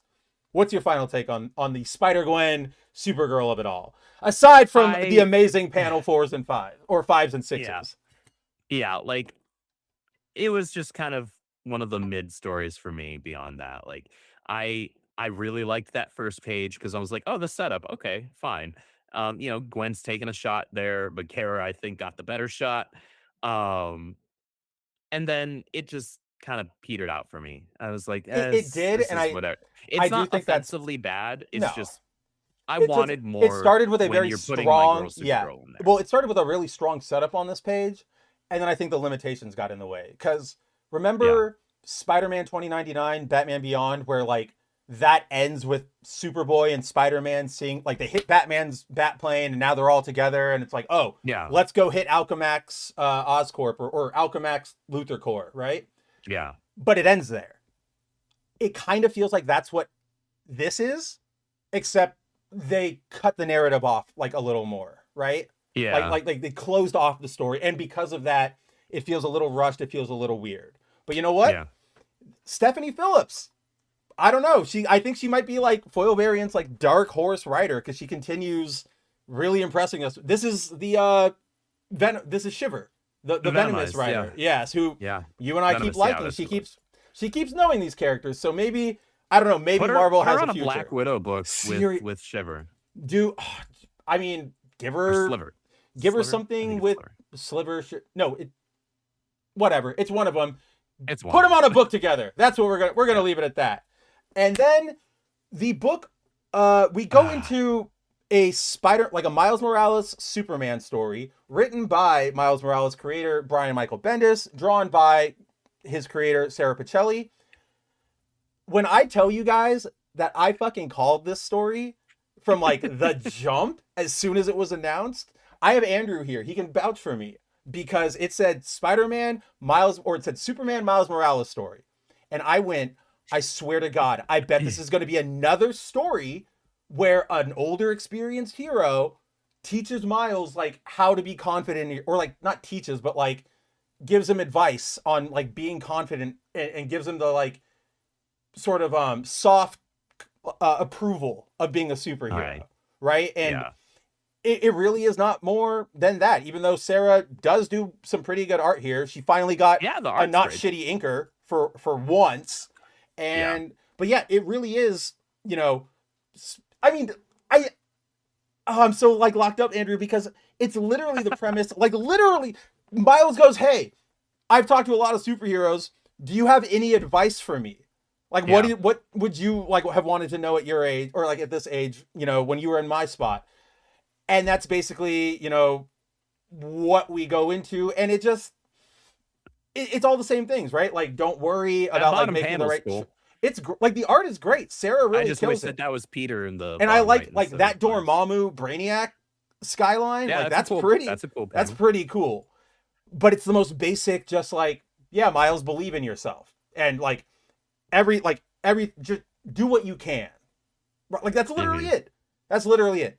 And then it ends before a fight. So it is the most. We didn't need this. Miles has had that talk with Peter, with Captain America, with Jessica Drew, with insert fucking superhero, like honestly at this point. So now Marvel's tried really hard to like have more experienced heroes validate Miles. Which instead of doing anything for him. And we've talked about it before. We'll save it for another episode where Miles is probably more prominent, but it's all because you can't really do anything with the character who is your super big marketing thing. I mean, you can. Marvel are cowards. Hence, Yeah. both Spider-Men. Like, it's kind of a similar situation. But from there, I believe this is the last story of the issue. Oh, no, it's the second to last story of the issue. We get a revisit by the Mighty Thor team, the Jane Thor team of Jason Aaron and Russell Dodderman to Jane Thor.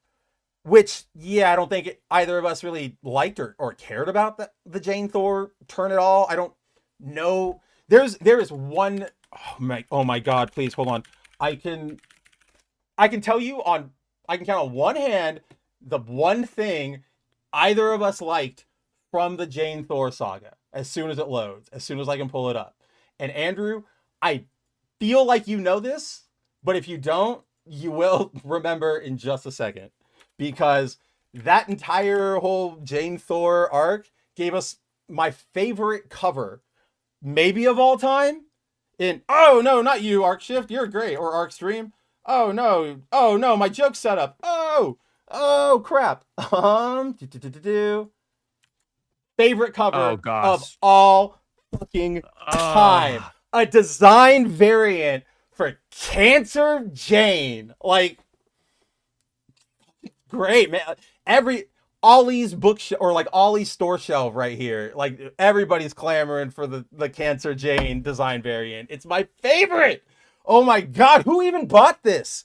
Who saw this go up and outside of like speculators went, my girl, like, I gotta get that cover. Even literally all you had to do to save this cover was like get with the organization that, you know, is kind of the main breast cancer treatment. Oh yeah, the like put the pink Susan ribbon G. Komen on there or whatever. Yeah, that's what. Yeah, Susan G. Komen. Thank you. I couldn't remember her name for some reason. Put the despite working with two people who had breast cancer in the I know, last year. right? Like, how did I manage to forget that?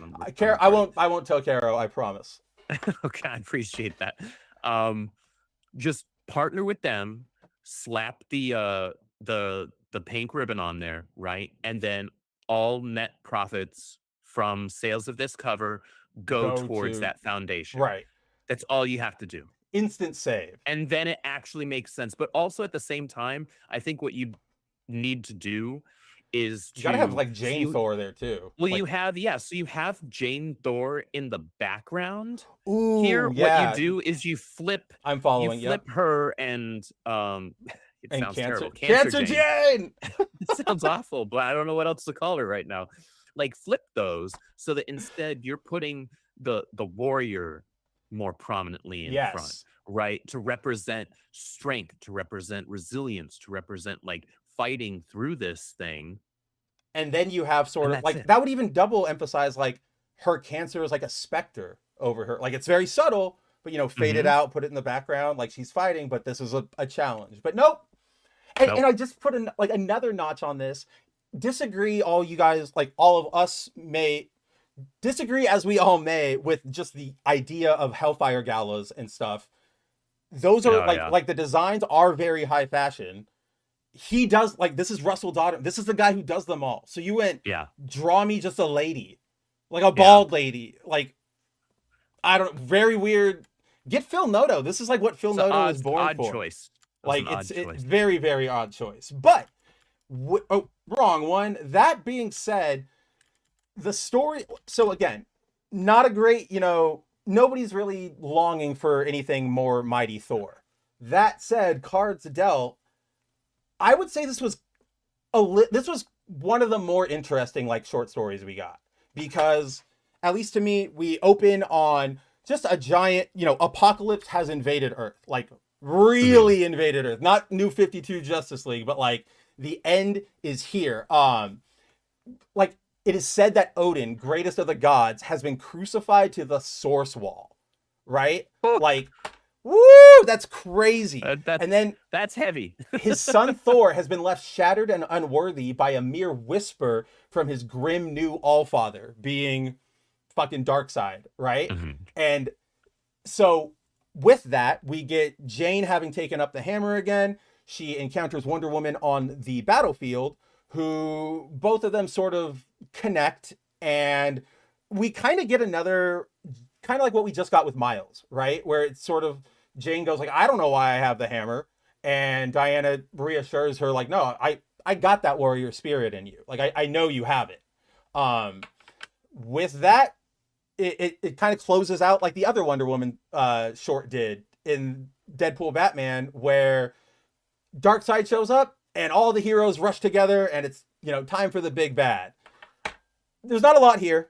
One of the more basic stories, like even in its kind of like roadmap, I guess. But I like this a lot because this plays with a lot of lore. Like Jason Aaron mashes things together for the setting, and I thought he does so in really cool ways, because the first one, right off the top of the bat, the way he made Thor unworthy and made the hammer fall from Jane. Because if you guys don't remember out there, this originally happened thanks to that original Sin crossover. And the whole mystery was Nick Fury whispered something in Thor's ear, and that made him like feel unworthy, right?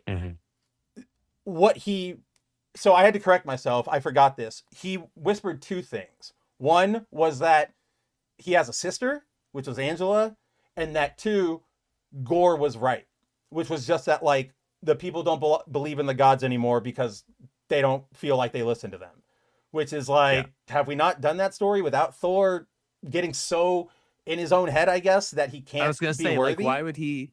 Yeah, that it's not like he would then lose his powers. I feel like He's still using them for good. that's what I mean. And I feel like we've had lots of talk from like Odin, Loki, about, you know, oh, they don't even remember us anymore, right? And yet Thor is still superpowered. So yeah, that whole original Sin bit was weird. But here, Jason Aaron, as we kind of recapped a second ago, he gives it to Darkseid, who he doesn't say what he whispers, but what else would he whisper but It's the Darkseid. Darkseid is, right? Like he anti-lifed Thor. He anti-life Thor. That would make you unworthy. And I actually, I told Andrew, I was like, damn, that's actually fucking, like, I actually think that's really cool. Like, it's a really cool way to get the hammer out of Thor. And then, here at the end, you guys can see he's wielding the all black to the anti-life blade. Like, we're just going full, you know, power scaling here, which is fine. It's a my girl Wanda's four still little showing there issues in the background on that crossover. final. Yeah. Oh yeah. Nothing bad to say about Dodderman's art. This is a really pretty mini or backup story. Not a lot of substance. He draws Wanda so well. He draws Wanda. He draws Jane Thor pretty well. Even if you don't like, I think he draws a really good Jane Thor with like her expressive helmet eyes. He's good about like doing that. I like that he gives Diana her like bigger, more kind of wavy hair. Like her 80s right? hair. Yeah, I really like that too. Like Look at that panel too there, Wonder man. Woman, It's just like flowing. Yeah, whenever I think of Wonder Woman, I always think back to like Perez, man. Like with the big hair and it's all kind of blown out and wavy and stuff. Like that's kind of what I'm here for when I think of Wanda. Yep. No, yeah. Like he's like I was saying with the Hellfire Gala, he's really good with capturing like looks of people. And so yeah. So that is the that's the Mighty Thor story. I still laughed really hard when they highlighted Cancer Jane yet again, which is like, okay, works in the story, but I don't know. I was just thinking of the cover the entire time, and it made me laugh. It was hard not to. From there, we close out with a very, very basic story from Jeff Loeb. Give me 1 second, Andrew. You take this for a second. I have to answer a phone call. Whoop. Okay. I'm hitting all the wrong pages here. So, Andrew, take it away. I think, I'll be right back. All good. So we get probably the most basic of basic stories. I think this thing was only like 2 pages, maybe 3 pages long. And it's essentially Soup's Big Blue finds Peter just sitting on I think he's on top of one of the bridges, right? And he asks Peter what's wrong because he can kind of tell that something's up. And Peter just kind of says, you ever had one of those days? And Peter starts recounting like, his failings or what he considers his failings, right? such as in this case, he's referring to when Gwen died. And it's just a super basic, super brief, like Clark gives him the old pep talk of like, "Hey, you're gonna have good days and bad. Sometimes innocents are going to unfortunately get killed, but you still get up and you try. You still do your best, right?"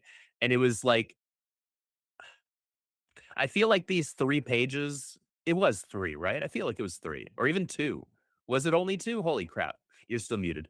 Um, It was only two. Yeah. I feel like these 2 pages could have been better served. Just like give 2 extra pages to somebody else. T- give two more to Stephanie Phillips. Like we didn't. Yeah, This is like Peter's version of the this Miles story. idea. Really is. Yeah, and this idea is recycled from what Soup's already basically said to Peter in the main story. And So you're just in like recycling ideas and just not doing as well. and also like the Pa Kent uh Ben Parker story from that Deadpool Yeah. issue. Like it's not saying anything, you're not adding anything. There's nothing particularly dynamic or new or interesting from Chung's art here.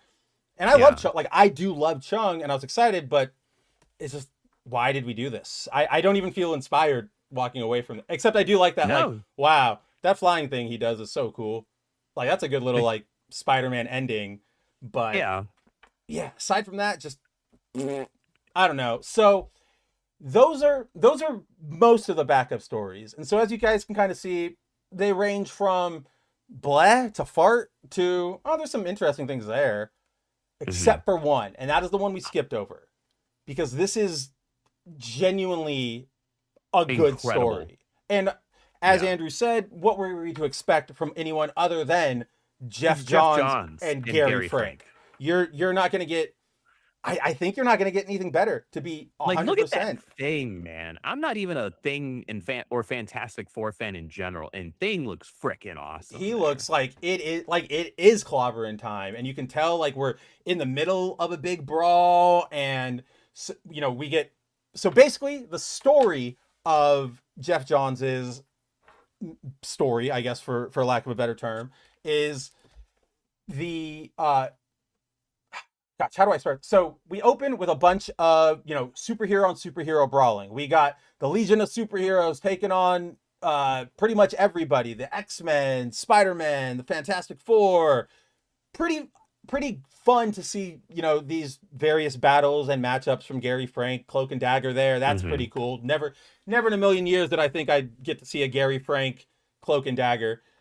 From there we learn that the whole plot is kicked off by Saturn Queen, the evil Saturn girl, giving Mysterio a red lantern and basically like plugging like it's Cuz Comics, but he goes, Mysterio, use this red lantern to like amplify the rage within Hulk. And so he does, but not only does it make Hulk angry, it kind of it's so much anger that it starts like radiating out. So other people start, you know, everybody starts losing their minds, and thus the world goes to pots, and everybody starts brawling. You got Connor. I mean, Jeff John. I was like, of course, Jeff Johns is going to use that Connor, right? Like the Superboy with the shirt. Superboy against Blob. We then get so that is where we open the story. What we learn as the story progresses, the heroes unite under, or the last remaining heroes, the ones unaffected by rage, they unite to find a solution. And love this because there's only a handful of heroes who don't fall to the rage. Superman, Captain Because America. of course. Right. Yeah, that's exactly what he says too. It's like, it's Superman, of course.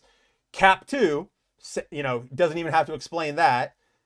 Courtney, you know, that star-powered kid who fights like she still believes in people, which like, yes, but also like come on, Jeff Johns. Come on. Like, I know it's based off your sister and everything. He's got a soft spot for I know, but I was just Stargirl. like, you're lucky it works. To the point where I didn't even realize it until we were on right now. Like, where I was like, wait a minute, Jeff John, like, I know you. But from there, we also have She-Hulk, who, you know, she's been savage before, but she's always been the more in control Hulk, obviously. Like, that's the duality of her She's and Bruce. not Banner. Right. Yeah. And then we have Hal, who keeps who loves reminding folks that he beat a Red Lantern ring. Actually, it was twice. Just love that little interjection I there, love that because little moment. Yeah, that this was feels very perfect. classic comic booky. Everybody And knows, of course, Jeff Johns would know that. right? Exactly, and He's the Green Lantern guy. he was the guy who made the Lantern Corps, so he better damn remember that Hal used to be a Red Lantern. But like to that end, I also was like, I would have been okay with Kara then, or Guy, because they actually tamed it. But okay, it's Hal. Hal's the big guy. It's fine. If it was up to me, I would have swapped Courtney for Stargirl Kara. Yeah, that would have made a lot more But that's sense. also my own bias, right? But see, I'm slightly unbiased. I can weigh in and say, like, yeah, that's objectively, that choice sits right with me. But then we have Thing, who explains, Jen laughs that it's because he's too hard-headed, knows who he is too much to ever, be a puppet. But it's because he is angry all the time, but at himself. So there's no external rage to build on. He's only ever mad at Ben Grimm.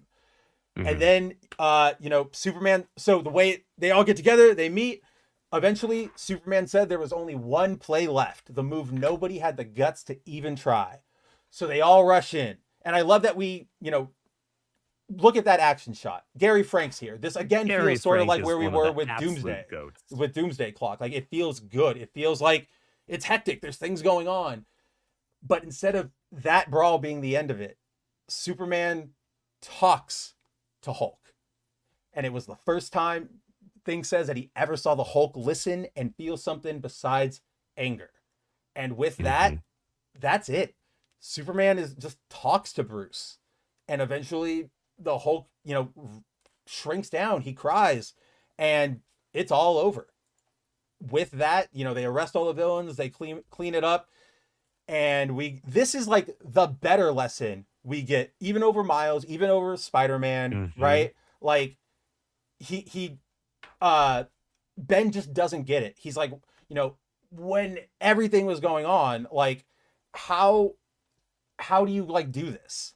Like why, or he's like, why did any of this happen? And Superman's like, because he wanted us to hate each other. They wanted us to fight anybody, right? And Ben's like, well, what do you do in a world where, the world says pick a side, pick, like, you have to be one or the other. And fucking Superman, I refuse to blindly call anyone an enemy. You have to give people a chance. You talk like people ain't waiting for something to get angry at.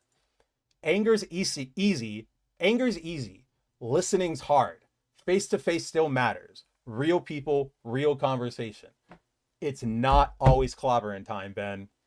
And with that, Ben realizes, like, hey, maybe Banner just needs somebody to freaking talk to. And that is where we end the story. And that is my Superman.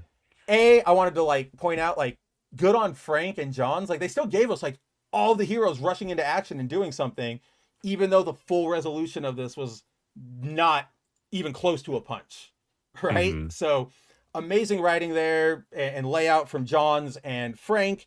And yeah, that's my Superman. I think we all do forget that sometimes, that it's easy to get into the pick a side mentality. It really is. And it's really easy to get duped by algorithms and give into that rage and stuff, right? We see a lot of examples that can confirm any fear or bias or whatever we have. But the internet's different. Like, that's, as much as we say, you are who you are on the internet, it's still, it isn't. It's a weird place that brings out the worst of a lot of people. And so, yeah, it's not always clobbering time, which is, I don't have a better stamp to put on it than that, my friend. No, I really don't. Jeff Johns freaking cooked. I'm so, to the point, I will say the one thing I think made me, it's not even sad. I wish I could have seen Hulk with a Red Lantern, be in the core. Oh, the full thing. Instead of just being influenced. Still happy it's there. Right. Still happy they used that. But it's I was playing it over my head. Imagine just flames, kind of, because you're not going to give Hulk a uniform, right? No. Get out of here. And you're not going to make him Red Hulk either, because that's a whole thing we don't need to get into. But that is Spider-Man Superman #1. Andrew, final thoughts? I don't know why I'm looking over there. Andrew, final thoughts?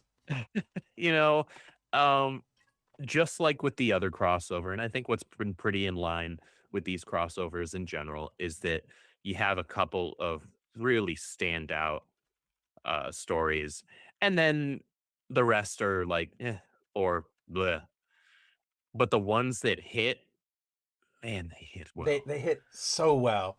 And just to, leap off of that, Clone Geek said earlier, he said, I doubt I'll buy a nicer copy of it and just wait for the trade with the digital first.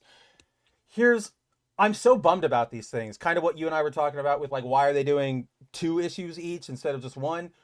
The collection will not be like they're dividing the collections. So it'll be like Marvel's issues and then DC's issues in a hardcover. Yeah.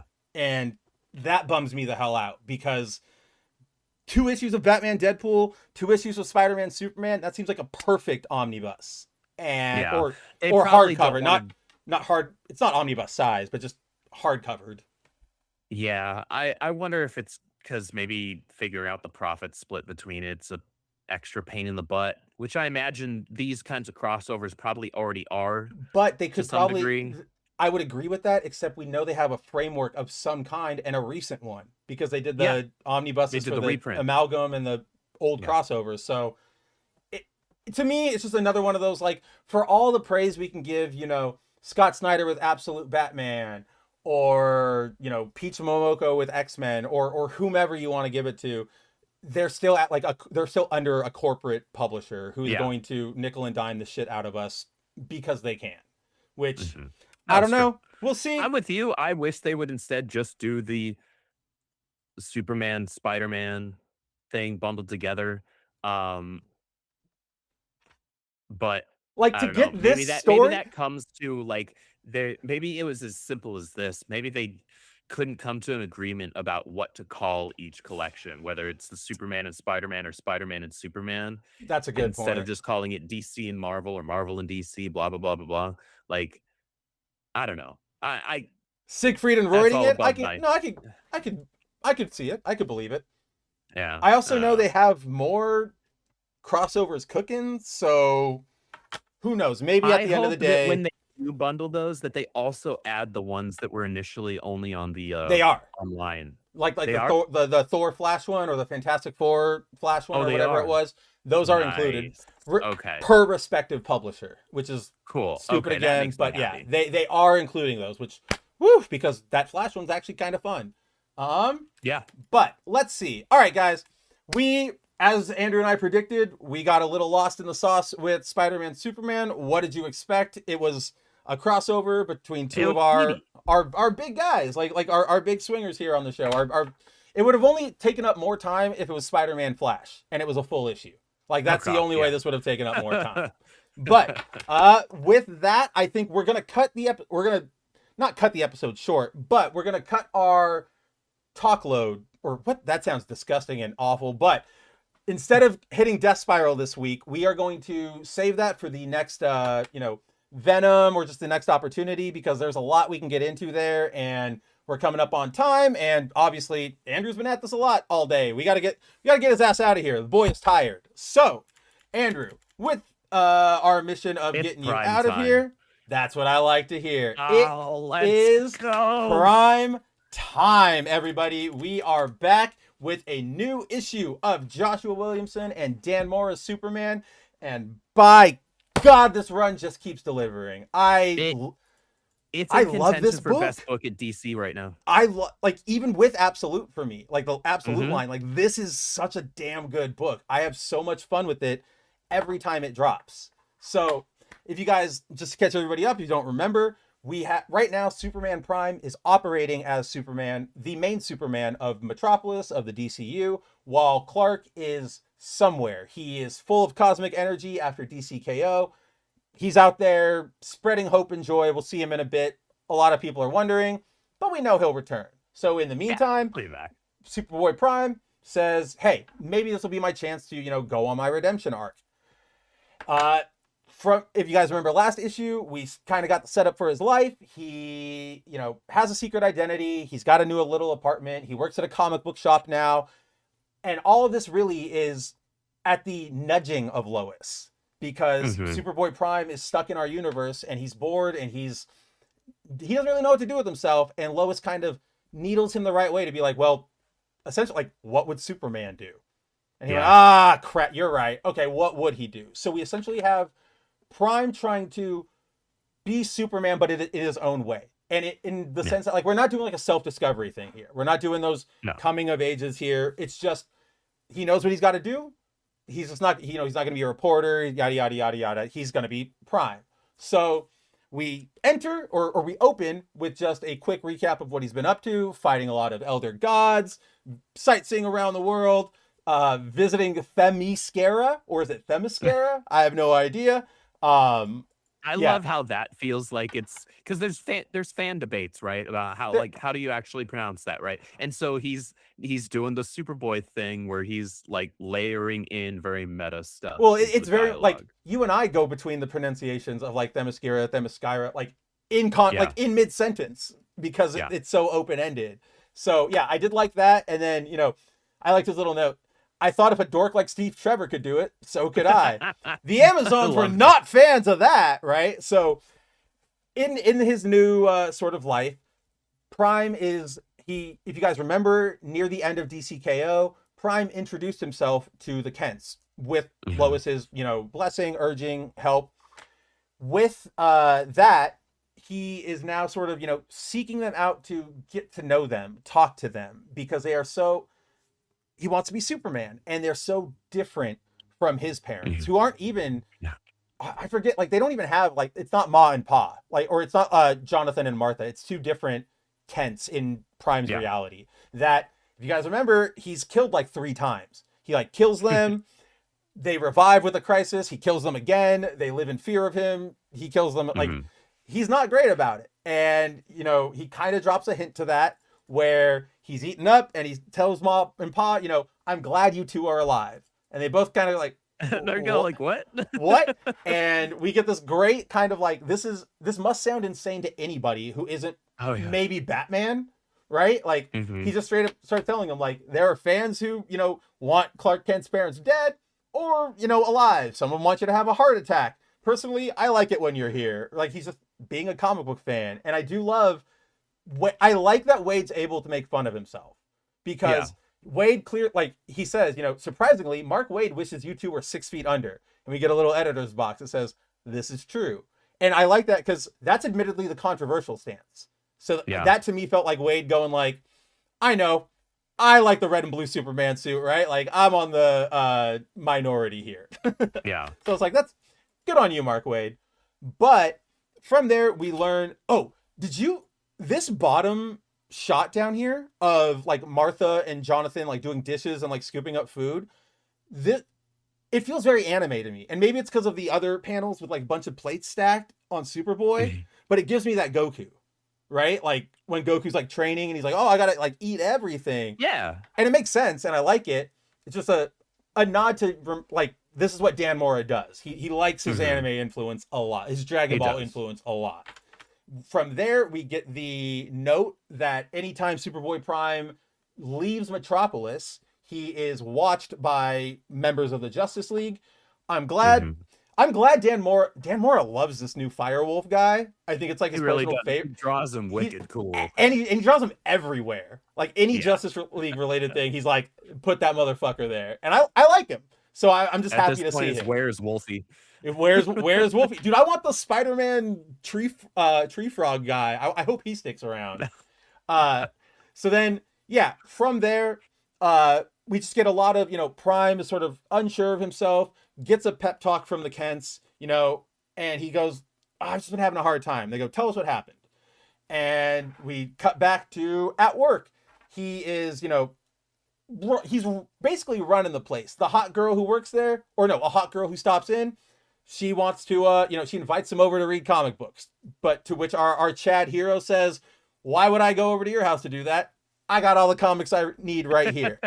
From there, he's so naive and innocent in that way. It's hilarious. he's very Goku-y. Like, he's very Goku-y. And I'm like, he's Goku-y, but with that meta awareness, which I'm having a lot of fun with.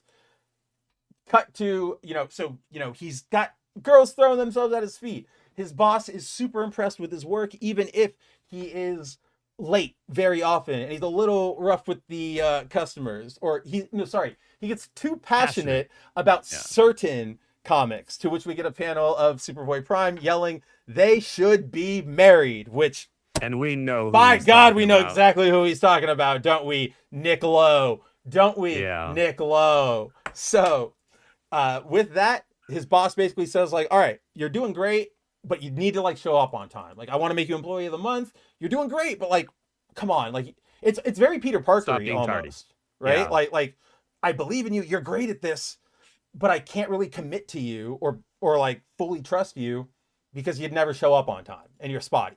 Yeah. So with that, we even get a Spider-Man-y bit here where he goes like, why were you late? Like, why are you late? And he's like, because, and it's because he was out, traffic, and he was out fucking around in Atlantis. Don't you live 2 blocks away? He's like, but don't you live 2 blocks away? And he's just like, whatever you do outside of here, not my business. Just show up on time.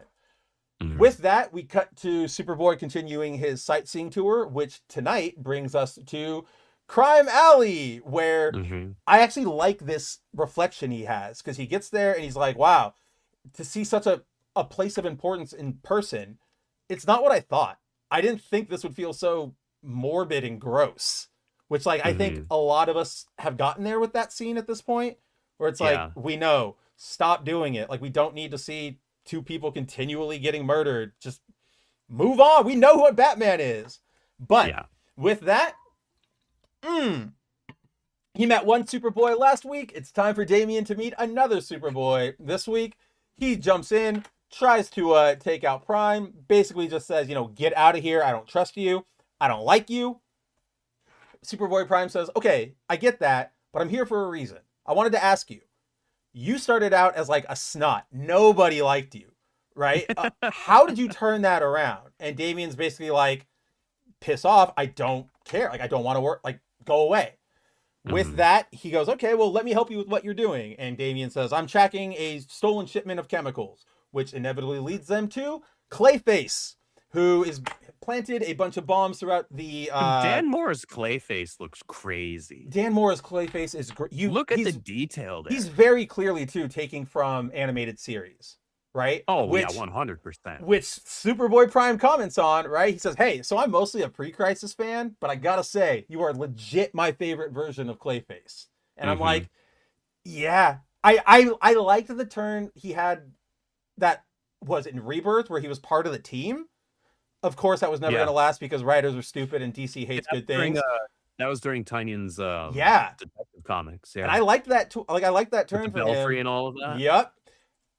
Unfortunately, they got rid of it. So, like, barring that, I'm with Prime. This is my favorite version of Clayface. Just like the yellow-eyed, just living pile of poo, if you will. Right? He's just he's great. This is great too, this is only great because the Dan Mora Superman shot. Like, he really gave us a good Superman shot. But, of course, it's Clayface, right? And Superboy Prime says, forget that. Shatters Clayface. Hits him with freeze breath, shatters him. Robin goes, oh, I kind of needed him alive to disarm these bombs. And Prime says, okay, don't worry, I got this. Goes into the atmosphere, throws the bomb. Robin says, you can't just let it blow up. There's chemicals. So he's like, I got this. Vaporizes it with his heat vision. Just completely gone. As he does, we get our second. And Prime doesn't get gassed after using his heat vision at that level like Clark does. There will be, it's a conversation for another day, but there's going to be a conversation we have to have someday about Prime versus 1 million, because there's competition there. We'll have to talk about that someday, like probably next Prime time. But with this Prime time, as Superboy Prime eliminates the bomb from being a threat, we get another sketch out where, everything, he goes back into the sketch, the drawing of himself as a comic book, and we get a cut to another scene, like another reality of something urging him, this is who you really are. Stop trying to, pretend. He doesn't know what it is. We don't even know what it is. We all just know that there's something. And I think I think we're building at a think- good pace right here. I was gonna say it feels like we're probably building this towards the dark side war thing that we're Ah, doing. This is probably dark side, um, or someone connected to dark side, right?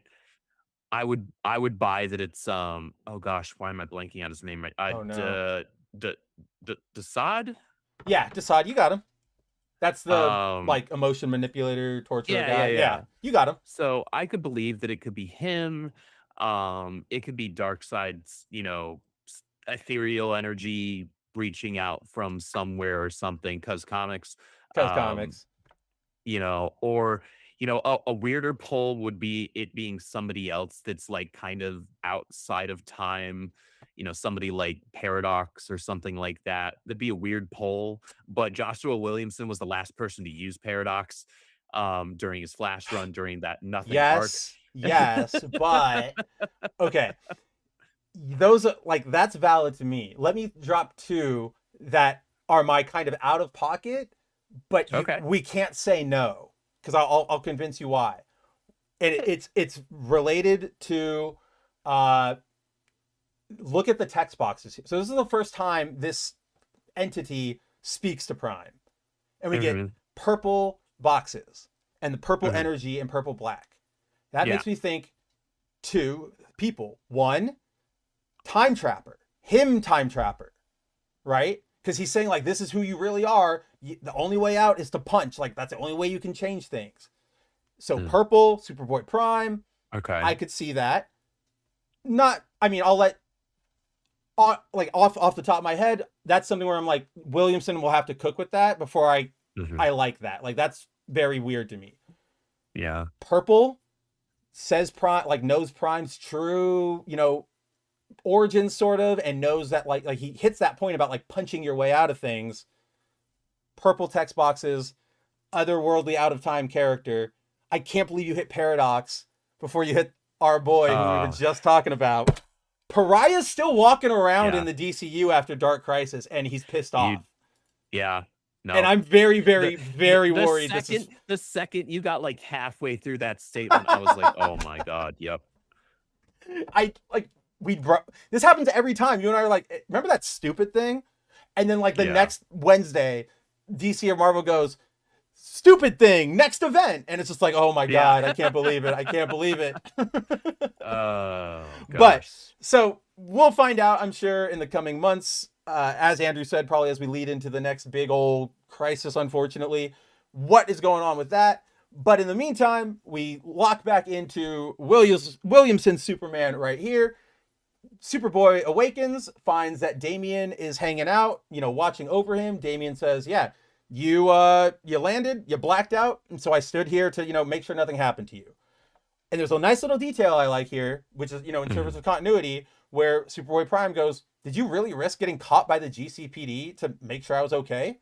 Which is, because if you guys remember, right now over in Batman, Matt Fraction has made Vandal Savage declare bats and robins and birds and all that, they're outlaws, Enemies essentially. of the Like, state. Enemies of the state. That's even better than outlaws. Yeah, that's way better. So with that, we get, I don't know, this feels like, we get Superboy Prime and Robin staring out at the Gotham like morning sunlight, like skyrise. And even Superboy Prime's like, wow, that's wild. What a sight to see. And I'm like, that kind of is wild. Like, I can't think of another like highlight Gotham moment, right? It's sort of almost Because we almost always see Gotham at night. which I mean, it's kind of when everything happens over there. Like, I don't know if like a daytime Gotham truly exists. I don't know where these two are right now. No, but yeah. So Damian basically tells him as Superboy Prime realizes, oh, it's morning. I got to get to work. I'm going to be late. I want to be employee of the month. Superboy rushes off. As he's flying, Damian gives him advice, whispers it or just says it because of super hearing. I did care. Like, I do care about what people thought about me. I do care now. You just got to prove them wrong. You just got to work at it. It's not easy and it takes time, but you can do it. You can just keep trying. And so Prime goes like, you know what? And that was Thanks. actually a good moment. That was like, I'm like Damian isn't completely a little shit. I'm wondering how long we're gonna get a genuine development on Damian. Because follow me here, it feels like Damian as a character has actually grown progressively, like as he should, following like his introduction, right? Like introduced assassin, okay, cool, isn't good with people. Batman adopts him. He's super lethal. Batman gets him over that, gets him to make friends. He opens up.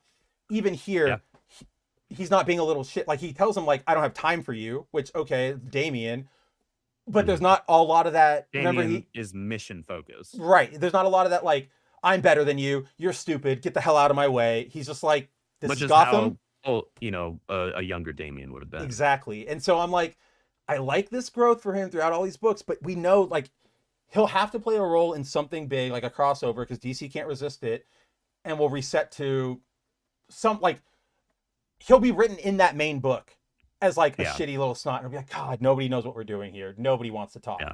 So with that, Superboy Prime finishes wrapping up his story to Ma and Pa Kent, says, I was late. That's what happens. Really just lets off his chest. Like, everybody just wants me to fail. Like, I don't know how to get over this. It feels like the readers want me to fail. It feels like my boss wants me to fail. It feels like you and Lois and the Justice League. He's like, I don't know what to do. So we get this great moment where Ma Kent goes, you know what? Give me a second. Goes outside and yells at Kara, calls her Paige. By the way, Andrew, I didn't know if I didn't bring it up earlier because I wanted to save it for the show, but holy shit, she called her Paige.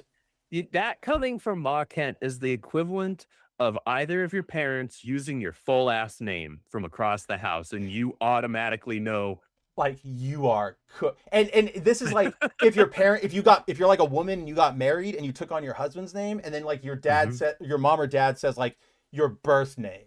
Right? Because she hasn't used the Paige Stetler as an identity maybe like a month total for like, ages ago. She always goes by Karen and like Karen Starr. And so she dropped that page and I went, first of all, it's Wade. Like, yes, you know what you're doing, but also like, it's Ma Kent time. And she straight up tells Power Girl, get your ass down here, be quiet.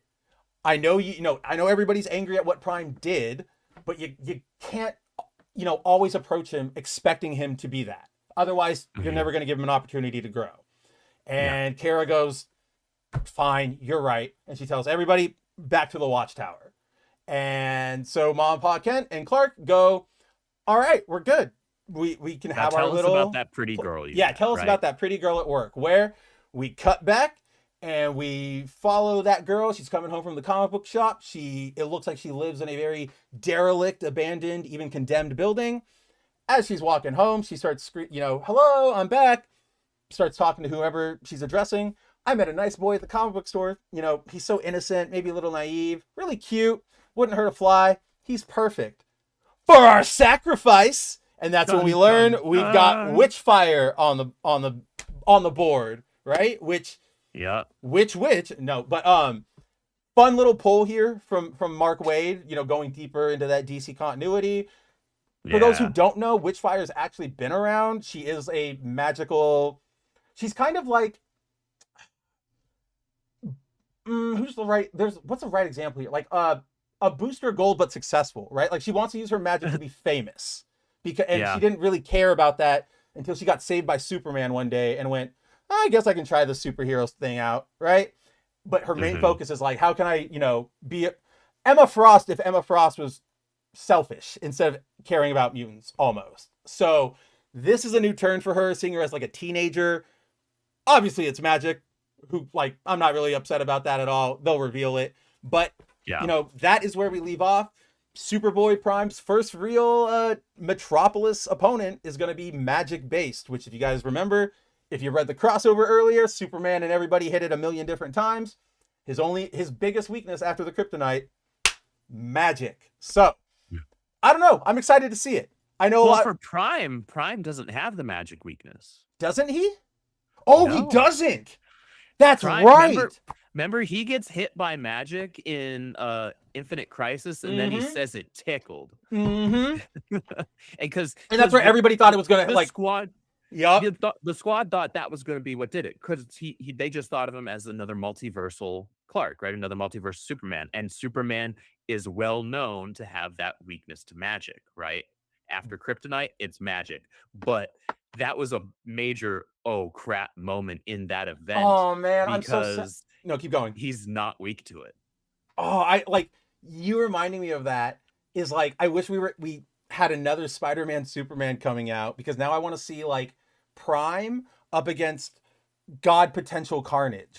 Right? Remember where Mm. like when Carnage loses all of his weaknesses and stuff, and I'd love for them to just be Hmm. like magic, no, And when he Sonics, had whatever no, was the all red or yeah, all the blood or whatever the hell it whatever, was. throw an all on whatever item of the Yeah, day over at Marvel. But yeah, all symbiotes before we close it out, I did well, I mean, that's what's coming up, these Queen in days. Black, really Yeah. seriously. Um I I'll get the I'm tripping over myself. For Superman, closing it out. One last note I wanted to bring up. Love this little Dan bit Mora here. women. Well, obviously Dan Mora women forever. Karen, like I can't believe I got a power like such prominent Dan Mora super or power girl. I'm over the moon. But I wanted to point out this little bit by the editor here. I forget what's his name. It is Paul Kaminsky. There's a little bit here where Ma Kent is talking to Power Girl and says like, "I know you're angry. Like we all know what Prime did." And there's a little, read more. You go to the Yeah, editor's no, box and I he's thought like, that box was funny. maybe don't see for yourself in Infinite Crisis. Prime's so likable these days, and it's like, Yeah, yeah, I I like laughed that. at That that. was cute. That was fun. But that yeah. Any last words on Superboy on primetime? Liking it? Honestly, Not like liking it? Dropping it? Williamson's definitely not dropping it. No. Is Williamson's Superman run thus far since this all in era started has just consistently been one of the best books It's and that I look crazy. forward to most to reading it. And honestly, with him being able to pivot in such a way to where right now Prime is the focus and him doing it and doing it right and doing it well, it doesn't feel forced, it doesn't feel contrived, it feels natural It in the way that really things are being does. handled. It's not he's not Deadpooling No. Prime where it's funny fourth wall break, Or like haha, a Harley Quinn, stupid joke. right? Like Yeah, like no, he's making it work. This might be my favorite book right now at I DC. it's And so that's with me hard, man. really enjoying Abs Bats and Abs Wonder Woman. And Aquaman last couple issues have been a little on the rougher side. I'm I'm hoping chalking for an that up. upcurrent. Yeah.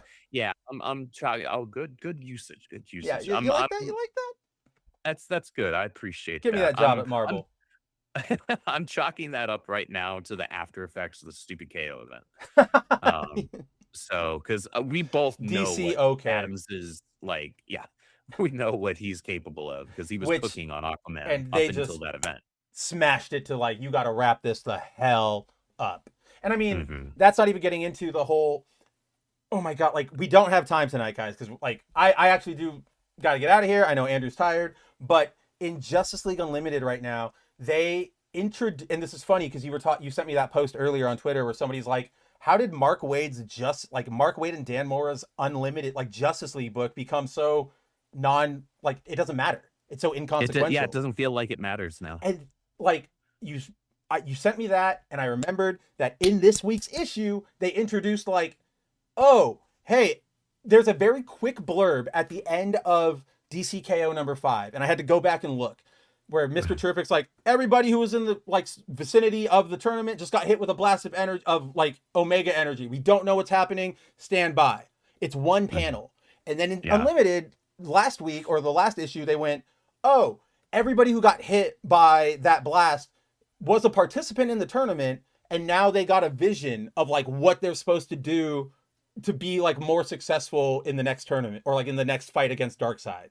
yeah, And it's just like you're pulling things out of your ass again, and you're like, I don't even know what Aquaman's like. Aquaman just sees like a diagram of like all the multiverse connected by the blue, and that's me yeah, hoping like that's just going to allow Adams to go back to what he was doing, or it's going to completely take this book off the rails. And yeah, I'm very wary about where we go from here. yeah. Like I didn't enjoy this week's Justice League. I'm I'm not enjoying it. Like to that point, I meant to say it when you brought it up. It very much feels like the footnote book, right? Like Mhm. here's everything Which that's that's going on. not how a Justice League book should feel. No. Justice League, as I've said before, and I said it when we interviewed Chuck Dixon, Yes. like that should feel like its own kind of event book. I'm still really on board with your proposal that you talked about with Chuck, right? That I Yeah. think you were actually like developing that week is when you were like thinking about this first. But it's like Justice League should only, or the Avengers, like that should only be a book or a team when we've got a crisis, when we've got Yeah. an event, like when it's going down. They shouldn't just be there. Like instead of having the DC KO event, instead it's Justice League KO. KO. Yes. Yeah, Right. Justice League, Final Cry. Like that's a good banner to kind of put everything under. Honestly, it would have been. Because that's when you bring everybody together. Anyway. Yeah, that really is when you Right? bring everybody together anyway. So who freaking knows anymore, right? DC, hire me. DC, confirmed published comic book writer. We can get something going, all right? Like get him over there to make those books. But guys, I think with that, yeah, we're up against the 2-hour mark. Andrew, I think that's a good place for us to call it. What do you say? What are you feeling tonight?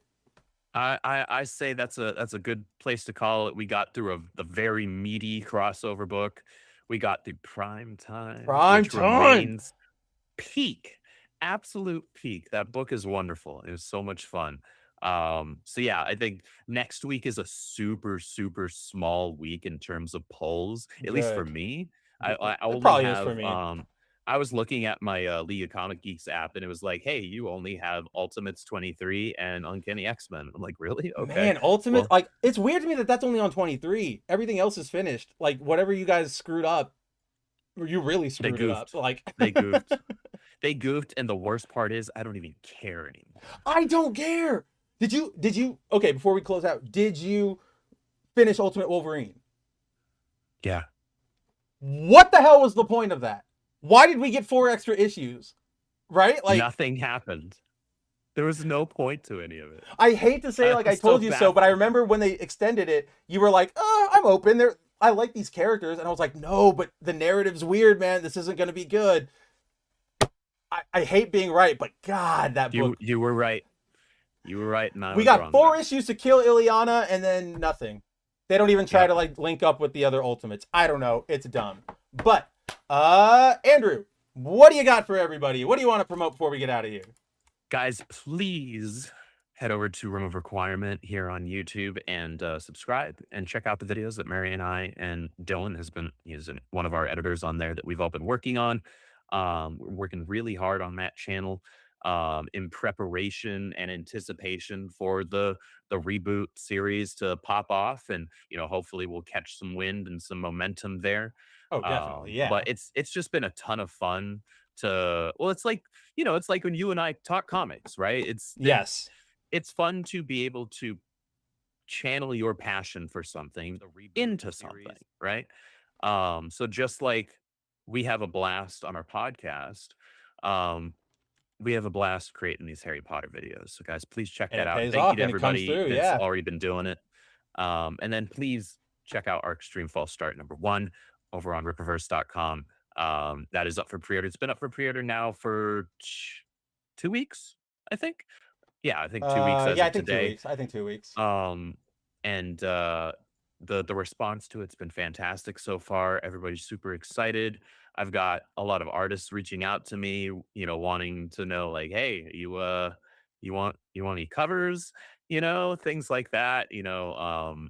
We've got just a lot of excitement and enthusiasm for it, which is very humbling and very reassuring that like I'm on the right track so far. Hopefully you all still feel that way after you read it. And this isn't a case of like great trailer, bad movie. He Right?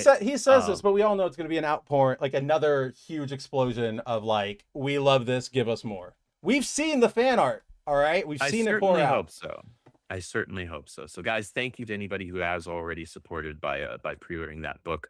Thank you to everybody that contributed to my issue, the Ripazine, being our first and only book thus far to 100% out of all covers, So cool.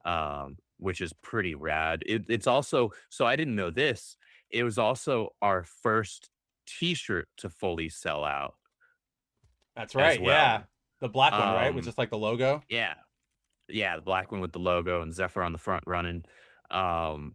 and so we actually had to order more of those. So they're coming back in stock. Bringing the shirts back. It's probably not a large quantity, but we are bringing some of the shirts back. Well, look So, at that. If you guys, want a shirt, you've don't- got don't the sleep inside on it. link here. Yeah, go pre-order right now. Aside from that, I think, yeah, go get your ARC stream. Go follow us on Instagram and on Twitter. On Twitter, you can find the link to the raffle for the Blue Yes. Shift Ripazine debut. Ripazine number 5 sold out, as Andrew was saying. Go sign up. Both copies, the standard and the collector's edition, are up for grabs in our raffle. I'm pretty sure we'll do it next week. So go sign up, push it out there. And yeah, hopefully I don't get arrested by the SEC for giving you guys Andrew's For giving debut. you guys a free Why comic am I? book. Yeah, right. Like please don't. I can't afford it right now. But guys, all right. I think that's all we've got. Andrew. Guys, thanks so much for hanging out with us. We appreciate you all. Go have fun. Go read some comics. Yeah, get out of here. Go pick up a compact. I don't know. Go pick up any of them. Yada yada yada yada. We love y'all. We'll see y'all next week. And take it easy. Never before have we had greater face a complex, rapidly changing world. Think of it a moment. It is a world in which supersonic speeds are commonplace. It is a world that has seen the coming of the atomic bomb. It has seen the rise of the total state, the dictator, and the mass man. It is a world of new sensations, new excitements, new distractions. So much to be learned by so many in so little time. And I suppose you're here with no agenda, as per usual? On the contrary, I'm here for comics.